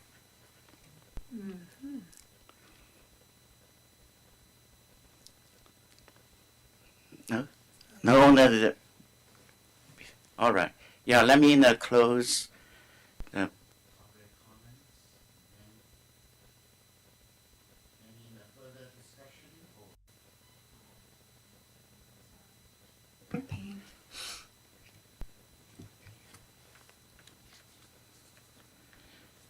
So I would suggest, you know, we should, you know, set up this kind of a position. I feel like important. But if you think it's not ready and the lack of the information, we can postpone and for the further information or get a little bit in a study, you know, also either one. Yeah, I think How do you we think? need some more information. I think Vice Mayor is correct that we needed some more information. I think we surfaced even more information through this conversation. I think we also need to look at if this is a cost to the city, because I think the residents of the city need to know if we're adding positions that, you know, how their taxpayer dollars are being spent. You know, if when it comes back, maybe we'll have a better sense of like how much it costs, what would be the requirements, how often this person would be used. Could we do this in conjunction with sister cities, or should we do this in conjunction with the Visitors Bureau, or should we have a standalone person that does it? These are, I think, all of those options should be. Those are the ones that I've heard. You know, then there could be more. But it sounds like some research has begun, that there's probably more research to do, and we need, you know, sort of a description of what the duties of this person would be, regardless of whether we pay them or not, or whether they're part of the Visitors Bureau or whatever. So we know what the tasks are, and we know what the budget is. Because, you know, if it's a budgetary item, we need to just make that decision, because there's a lot of other budgetary asks of us. Again, so this item was brought forward to find out council's interest in, you know, doing further research on, so there's, you know, several options we could provide. We could maybe make it a contract position so that only when it's needed, we could bring that, you know, so that the contract would be when it's needed, then we could, you know, figure out what the cost would be. Creating a position, you know, another classification for the city. I mean, we could look at that if we want to, but then again, you know, you are creating another position for the city. So, you know, we'll bring several options for the city. I think that what we wanted to discover was, you know, did the council want to pursue this option? So That's good. And also I suggest maybe you contact with the Citrus City, if they, what kind of inputs they have. Citrus City and the Sherry Ferris, what do they think? And then we can combine together. All right, I think we have, But I'm confused. So, you brought this up at the meeting at October 19th, right? About how we wanted to discuss. Yes, Didn't last we, time. Didn't we say we wanted to discuss this? Or how did this get on the agenda? After the last time, I sent it to, they bring I said I received the 2 letters. Yeah. And then I want to, suggest, and we discuss about the rest of the letter, and then. And then we And said we- yeah. And didn't we say yes? We said We wanna yes. Discuss it, Today or we discuss. I thought it was something that the mayor brought forward through agenda planning. I don't know, but we may have. If to the people, I talked to you, I said I would yeah, like no, I to, felt like yes. you required 2 people Yes, to to put put something to on the the- agenda, yes. which in my view, the assumption is then we're asking for information on it. Like it seems like we're now just discussing whether we want to actually put, because this isn't like a real staff report, so. Okay. There's Right. a lot more that we need. Yeah. Yeah, I get your point. Yeah. All right, yeah, so in this way, yeah, we continue discuss for this item. Did you want to say something? You're making faces over there. Yeah. Well, she's always making faces. My name is Jennifer Yankovich. I'm city staff. I wanted to let you know that I assisted with the staff report after the last meeting. I, as city staff, met with Mayor Ding. We sat down with Sherry Ferris and Mayor Ding, and we were thinking about strategy for this. After the last meeting, it was presented in the mayor's report to council. And so what we wanted to do was bring it back to council to make sure it was the will of the council to move forward. And so at that point, we thought we'd bring a very general idea and see what options might we want to pursue for the future. So maybe one question I would have is it the will of the council then for us to bring back an option that this would be an actual position? Or do we want to do the options of a contract? It sounded like contract position. You're maybe supposed to give looking at us a palette of Visitors Bureau. options. I think you're supposed to give us information and a palette Right. of options. Right. And then we discuss and make a decision. Correct. But at any rate, we wanted to make sure it was the will of the council before we went and gathered, kind of as you mentioned previously, Councilmember Lowe, before we did a lot of staff time that the council did want to pursue this position or options for a position such as this, and that when we were talking, we weren't sure if that was clear. Yes. So that's why we came back with a little bit more generic report. So I apologize for not providing more in-depth information So for you all. I thought at our agenda setting in August, we discussed how things got on an agenda, and the assumption was if 2 council members wanted something on the agenda, it got on the agenda. Yeah. With the implication that we did want to discuss that. And so what I you're guess saying. what I want to make sure I let you know is the reason there wasn't more information, providing the options and the data that you discussed and how many events and all that. I wasn't sure that all of that staff time should go in at this point. So I wanted to just let you all know that. So I was kind of I the understand. support staff Yes. preparing the staff report. I understand that. I think that, sometimes you can put something on the agenda and, honestly, if somebody wants something on the agenda, I'm more than happy to say, go for it, Yeah. But that doesn't necessarily mean that we all have consensus about what it looks like. And this one especially because it's such a unique thing.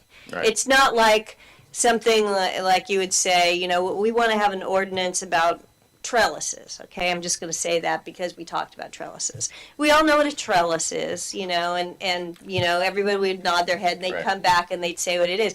But this thing is just it's such a unique thing. It's something that, at least according to our city clerk, very few cities have. So, I mean, it just warranted another conversation. And it would have been nice if we had a little bit more, but I kind of am glad we had this conversation because, I don't think I would have been ready tonight. You know, I need to see the budget first of all. Yeah. I mean that's a paramount thing to me, because as much as I love this idea and I relish the fact that we are such a unique and historic and world-class city, we also have a lot of just general pothole issues to deal with, for lack of parks, etc. That I think our constituents would say they'd want to know that we really drilled down and made sure this was a priority before we went forward. So I'm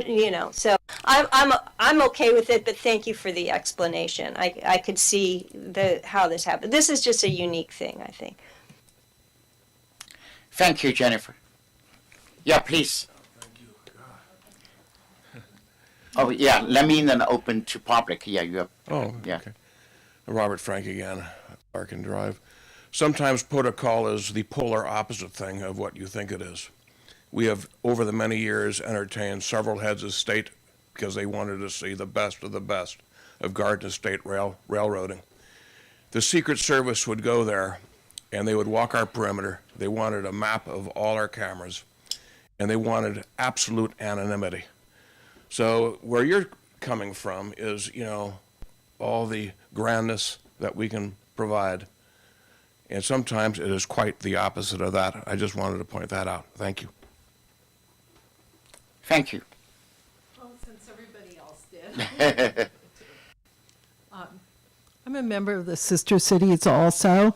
And my vision of the Sister Cities is when someone important from a country that's related to Sister Cities would come, I certainly would not have a problem paying for the ambassador. No, he's consul general from the Ukraine. I just that's part of what I would do in that situation. So I understand, Jack, where you're coming from. Mayor Ding, where you're coming from, but I think that the Sister Cities is that's their outreach, is their mission, and for us to have a protocol person is it just seems a lot for our small town. It's I think that we all know how to act properly, and if we don't know how, we would figure it out. And once again, with the money part of it, I just don't, I would feel weird if you guys were spending money on protocol when I think that, the host usually pays. And don't forget, we were able to raise $100,000 for their country, which I think is a very important thing. So I hope I made sense, but that's how I feel. Thank you. So I just want to, remind our city, join our community as a part of this kind of the, goodwills. We have raised the $100,000 for our sister city who are fighting for the opportunities and the freedoms. Yeah. We are a small town. We should never be missing this kind of role for us. Excuse me, Mr. Mayor. Yeah. For our city clerk, how close are we doing breaking laws or breaking our rules? You're fine as long as you took your motion to continue past 9 o'clock. I don't think you have a hard. You might want to institute one. All right. Yes. So, Jeff, so that we will not take any motion for this, or just No, I think stay here. I think staff has got sufficient information from the council's Okay. comments to come back at a later time with the necessary information. That's great. So I think we've concluded this item. All right. All right, yeah, let's move to agenda number 7, council members' report and comments. 7.1. Anything to report? Yeah. As Sonoma County Citizens Advisory Committee met, Thank you, Director Storer, for your communications follow-up and so forth. And I will tell you that the committee met. Mr. Felder and I were both in attendance, and they voted, I believe it was unanimously, to reject the draft EIR plan. I might not be using it for the Sonoma Developmental Center, which was a pretty big deal. And also to recommend the historic plan, the historic plan, as a preferred alternative. And there was quite a lot of discussion, and please fill us in. This saves me having to do it during the city manager's report. So, It just thank teed you. it up perfectly. Yes, well done, teamwork. If Ken, I think it was at the last council meeting I mentioned that the SVCAC was going to be meeting actually after the Planning Commission had already started its hearing. A few days ago, we received notice that the commission has continued the item till tomorrow, and that's what necessitated or precipitated, whatever the word is, caused me to write the letter with the city manager to the Planning Commission for their meeting tomorrow. Curiously, they've also reserved Friday and next Monday as other dates from which they could continue the item yet again. So it would have bounced from the 27th to tomorrow. It could go to Friday, and it could also be on Monday, depending on the length of the comments, because it was quite a lengthy hearing on the 27th, let alone at the SVCAC. So the reason the letter went out was so that the Planning Commission tomorrow could at least get our comments with respect to the concerns that we have, and it mirrors the comments that you've just heard. One addition would be that we are opposed to the hotel overlay zone, and we did recommend that they adopt and this would be the board, not the Planning Commission, but they would be forwarding a recommendation on the EIR and the specific plan that they go with the environmentally superior alternative, which is the historical alternative, if you will. One thought that I had as you were going through your night's meeting, and that is, with these dates of the tomorrow, the 4th, and possibly the 7th, there's a base, or there's some thinking toward getting it to the Board of Supervisors, maybe in November. And so that would give us an opportunity as a community to, again, voice our concerns to the full Board of Supervisors once they've received a recommendation from the Planning Commission. One thought would be to direct staff or even invite the mayor to go and speak at the Board of Supervisors, because you can tell, in my experience, you can tell how important a meeting is by who you send to your meetings. So far, we've only had input as a community at the SVCAC. We haven't appeared at the Planning Commission, and we could actually appear at the Planning Commission, I suppose, if we wanted to do a full court press, but I think we go for bang for the buck, maybe at the Board of Supervisors. And again, we could have the city manager, myself, the mayor go and speak in front of the supervisors if it's of importance to the council and our community. Thanks. That's great. I think when we get to that point, I think that's an excellent idea. And I will say that all of the members of the Citizens Advisory Committee, again, echoed their pleasure of the fact that the city of Sonoma has weighed in, and the fact that, thank you to Director Storer for identifying how the impacts will affect the city of Sonoma, and how they really hadn't really extended the impacts into the city of Sonoma in their plan. And so we're playing a very key role in a really important decision for our community and for our county and for our state. I don't want to say the world, but maybe. So it's, anyway, it was good work, and thank you so much for following up on that. Really well done.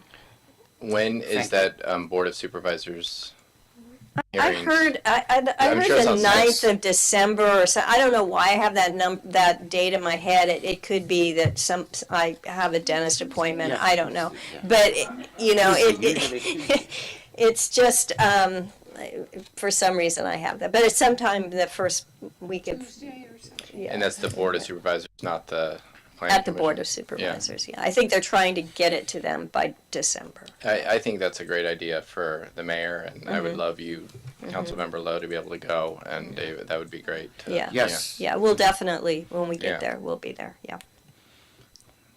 So then maybe we can get together, sit around. When mentioned about Sonoma, we can standing up. We are from the Sonoma. Just as an aside, we did get a confirmation that Supervisor Gorn had received our letter already. So, and then Brian O., the gentleman that it was addressed to, will present it to the commission tomorrow. That's great, yeah. All right, do you have any report? How about you? No, yeah. Zero Waste was canceled. And I couldn't go to the Friends of the Library. Okay. Any, share the news? No? Okay. All right. The last Monday, October the 24th, I attended the Sonoma Valley Groundwater Sustainability Agency meeting. This is very important in the meeting because this group was applying for grants, for the groundwater and SGM implements a grants application, an amount from the 1 million to the 20 million. So the staff, they put in a different, or priority in the list. So fortunately, then out on the 8th Street to the east, wastewater and the treatment, put to the number 1, and also we put to the second priority, that is the on the well, deep in the well, 6, that is the number 2. So I'm an advocate for the city, although other than the different interested group, they said that we need to take the time, look at our priority the list. But I said timing is very important because the deadline just only the 30 days later. So then finally, we got it approved using a majority, the super majority. So and I can share with you, out in the Sonoma Valley Recycle Water Pipeline, and the budget is in $3.6 million. And out in the well in the 6, that is for city over the Sonoma aquifer, the storage and the recover the well. That is changed from the 3.6 to and the 3.1 and $1 million. So now we went optimistically and provide all the supporting documents. Hopefully we can get approved. This is just an opportunity. It's not a done deal. But we need to fighting for our city because they said why we should take time, look at our items, which one is priority. But we should respect our day-to-day staff because they are working within a state department of the water resources. They know what kind of a tricky thing. So that is the good news for us. But so that's the reason we spend $25,000 for the membership for the Sonoma Valley Groundwater Agency. So now we should have our voices over there. That is my report. Thank you. Mayor Ding, would you like to report on the opening of the Haas? I know you were there. I couldn't make it, of the tiny houses. Oh, yes. Yeah, you were there. Yes. No, you're not. I know that's not one of our committees, Yes. but I'd love for you to share that because that's really a wonderful project. Yeah, that is a wonderful project. HAS, and finally they got a grand opening, and then they want to put in a 21 and a small little house on the highway number 12. I was invited them, and also even before I got in the city council, I was working with them, as well. So it's kind of the big thing for us. That day total, I believe that 80 people gathered together. We are using out in the city provided nothing to them physically. Of course, we provide consulting the fees higher than a consultant, But all these kind of things, they raise the money by themselves. Even some of them, they sell the personal property, house, raise the money, buy the piece of vacant land for our homelessness. It's really, really moved. And also, I tell the people my story. I said 10 years ago, I was referred by Ken Brown to the SOS for the for the volunteer work. I said, at that time, I saw that there is a haven. I never noticed a haven. I was, that is in a heaven. So then, this is because English is not my first language. I keep this mind, the language arrow in my mind for many, many years. People are laughing. And I said, no laughing. I said, I want to keep this kind of the language arrow in my mind for a longer time. And haven is a heaven for our homeless community. Yeah. So that is my report. That's great. Thank you. Thank you for being Yeah, definitely. It's it's also it's fun.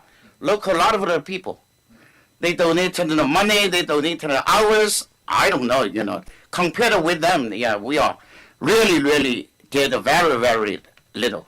Yeah. Thank you. Thank you so much. Also, we are if we know these kind of thing. Let's move to agenda number 8, city manager comments and announcements. Mayor Ding and City Council members, Council Member Agramani requested that I give an update on the parklet removal process. Mike Berger has sent out 2 correspondences to the parklet owners, letting them know about the council's action to that parklets can no longer be used after October 31st and that they had to be totally removed by November 18th.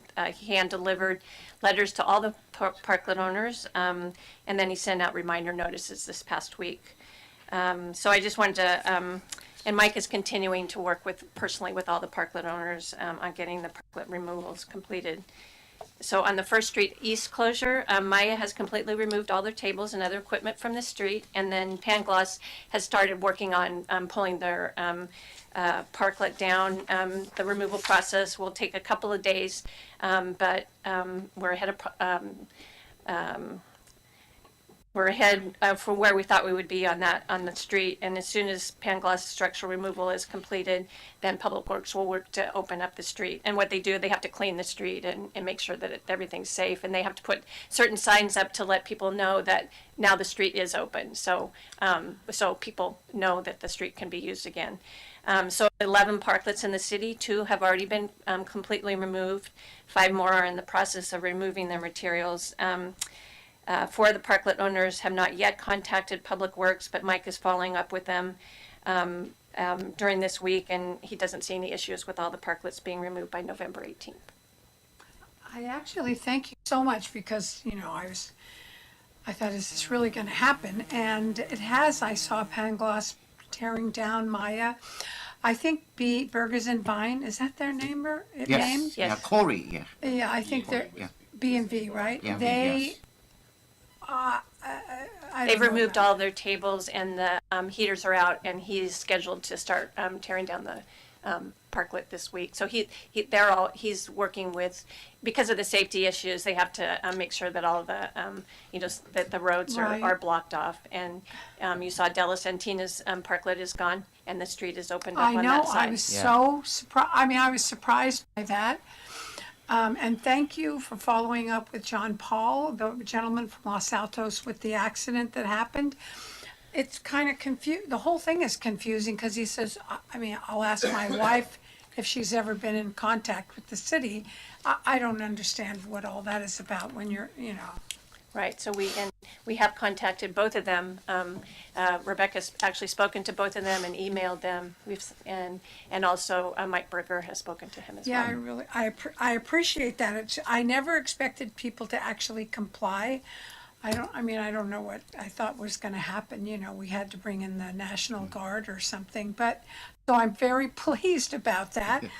And my only question was, Mayor Ding, I wondered why you went out with Mike Berger. You were a dissenting vote, and So did I. And that's what I'm saying. You were both dissenting votes, so I didn't understand why it wasn't possibly the ad hoc committee for park lets you and Bob. So I'm a little confused. I by wasn't that. aware of any of that. I mean, no one asked me. So They Yeah. just asked if you, Yeah. you know, they just needed a person to walk around with them from the city council. I mean, it's like, I didn't think about it one way or the other. Well, we Wasn't did have, about we had an voting. ad hoc committee that actually worked on them, so I don't know how that happened. I don't think it's, I think it's, I don't know, it was just out of the ordinary for me because there was a committee. So I just wondered how that happened. And just by coincidence, you two were the dissenting votes. So that's why I was just It made asking. it all the much more difficult for us to do it, but we did. Well, I don't know what you said. I have no idea. We presented the Councilmember Lowe, would you use your mic? I'm so sorry. we presented the orders and, basically didn't say much of anything. I mean, Mike took care of it all and said, this is the document and this is the thing, and the council voted on it, and, here we are, and that was it. I mean, it was just to I don't know. Yeah, That was- we didn't say some, just standing by, showing them, that we are not here. If you have any difficulties, tell us, because for the business owner, we rely on them. They generate the income, for us. That is the. And I think there were a lot of them that Mike did. We weren't there. I mean, he just said, if you'd like to come along, and I said, sure, I'll be happy to. Whatever. I mean, if people ask staff to come along do something, I say yes, fine, happy to do it. I don't think there was any. That is absolutely right. Yes. Yeah, I'm sure you guys did a great job. I mean, I think just now that we're talking about it, I think what Councilmember Angramani is bringing up, like, how did that occur? Like, what is the staff process that, Actually, Mayor Ding asked if he could accompany my. Again, I wasn't finished speaking, but I'm just curious what the staff process was that led to that, when we have a parklet committee, it just seems curious to me. Oh, yeah, if I want to explain, I didn't. face Oh, again. okay. So yeah, you look.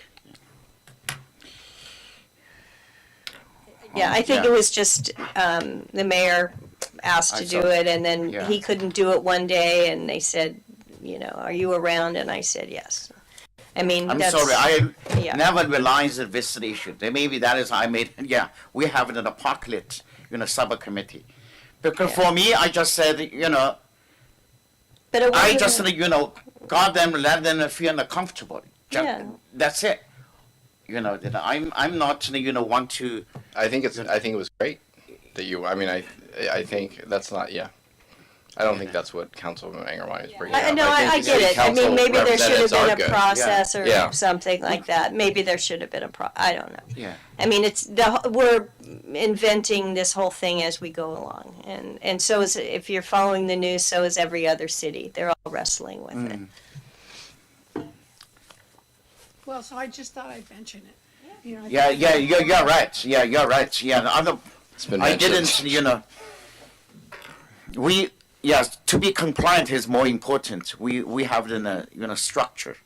We have it in a subcommittee, But for me and for Sandra, just, walk, say, we know, we are sorry we didn't go through, but, you're on the fine, and then hopefully, in the future, new city council come here and rediscuss.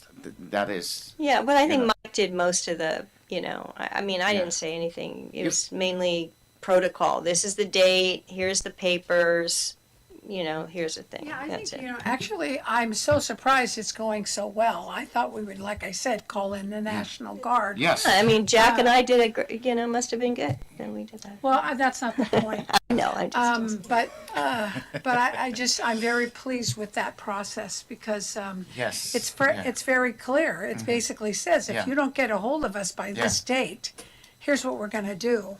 And I told you that Hemmon and Holland place who tears down stuff, they really did a great job on that horrible house on East MacArthur in 2 days. They tore that place apart, and maybe might need them again. Hammond and Holland, that's their name.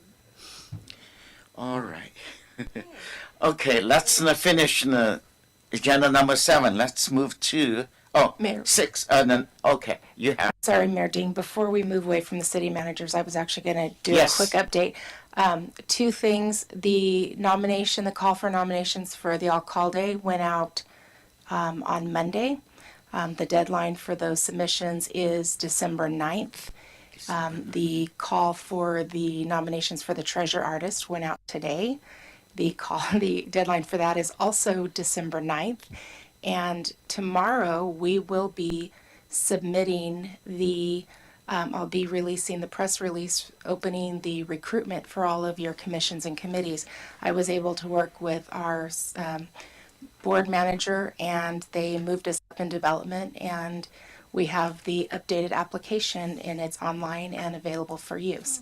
So we met our timelines, and we are on a go for tomorrow. That's great. Yeah, that's great. Yeah. Thank you.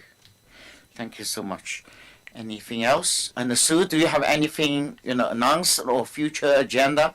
Do you have any? Okay. All right. Let's move to agenda number 9. City attorney comments. Jeff. Okay, none. And then agenda number 10. The committees and the commission and the committee roster. Just No. informational, there's nothing It's for that. information, okay. And agenda number 11, the meeting is adjourned, and then the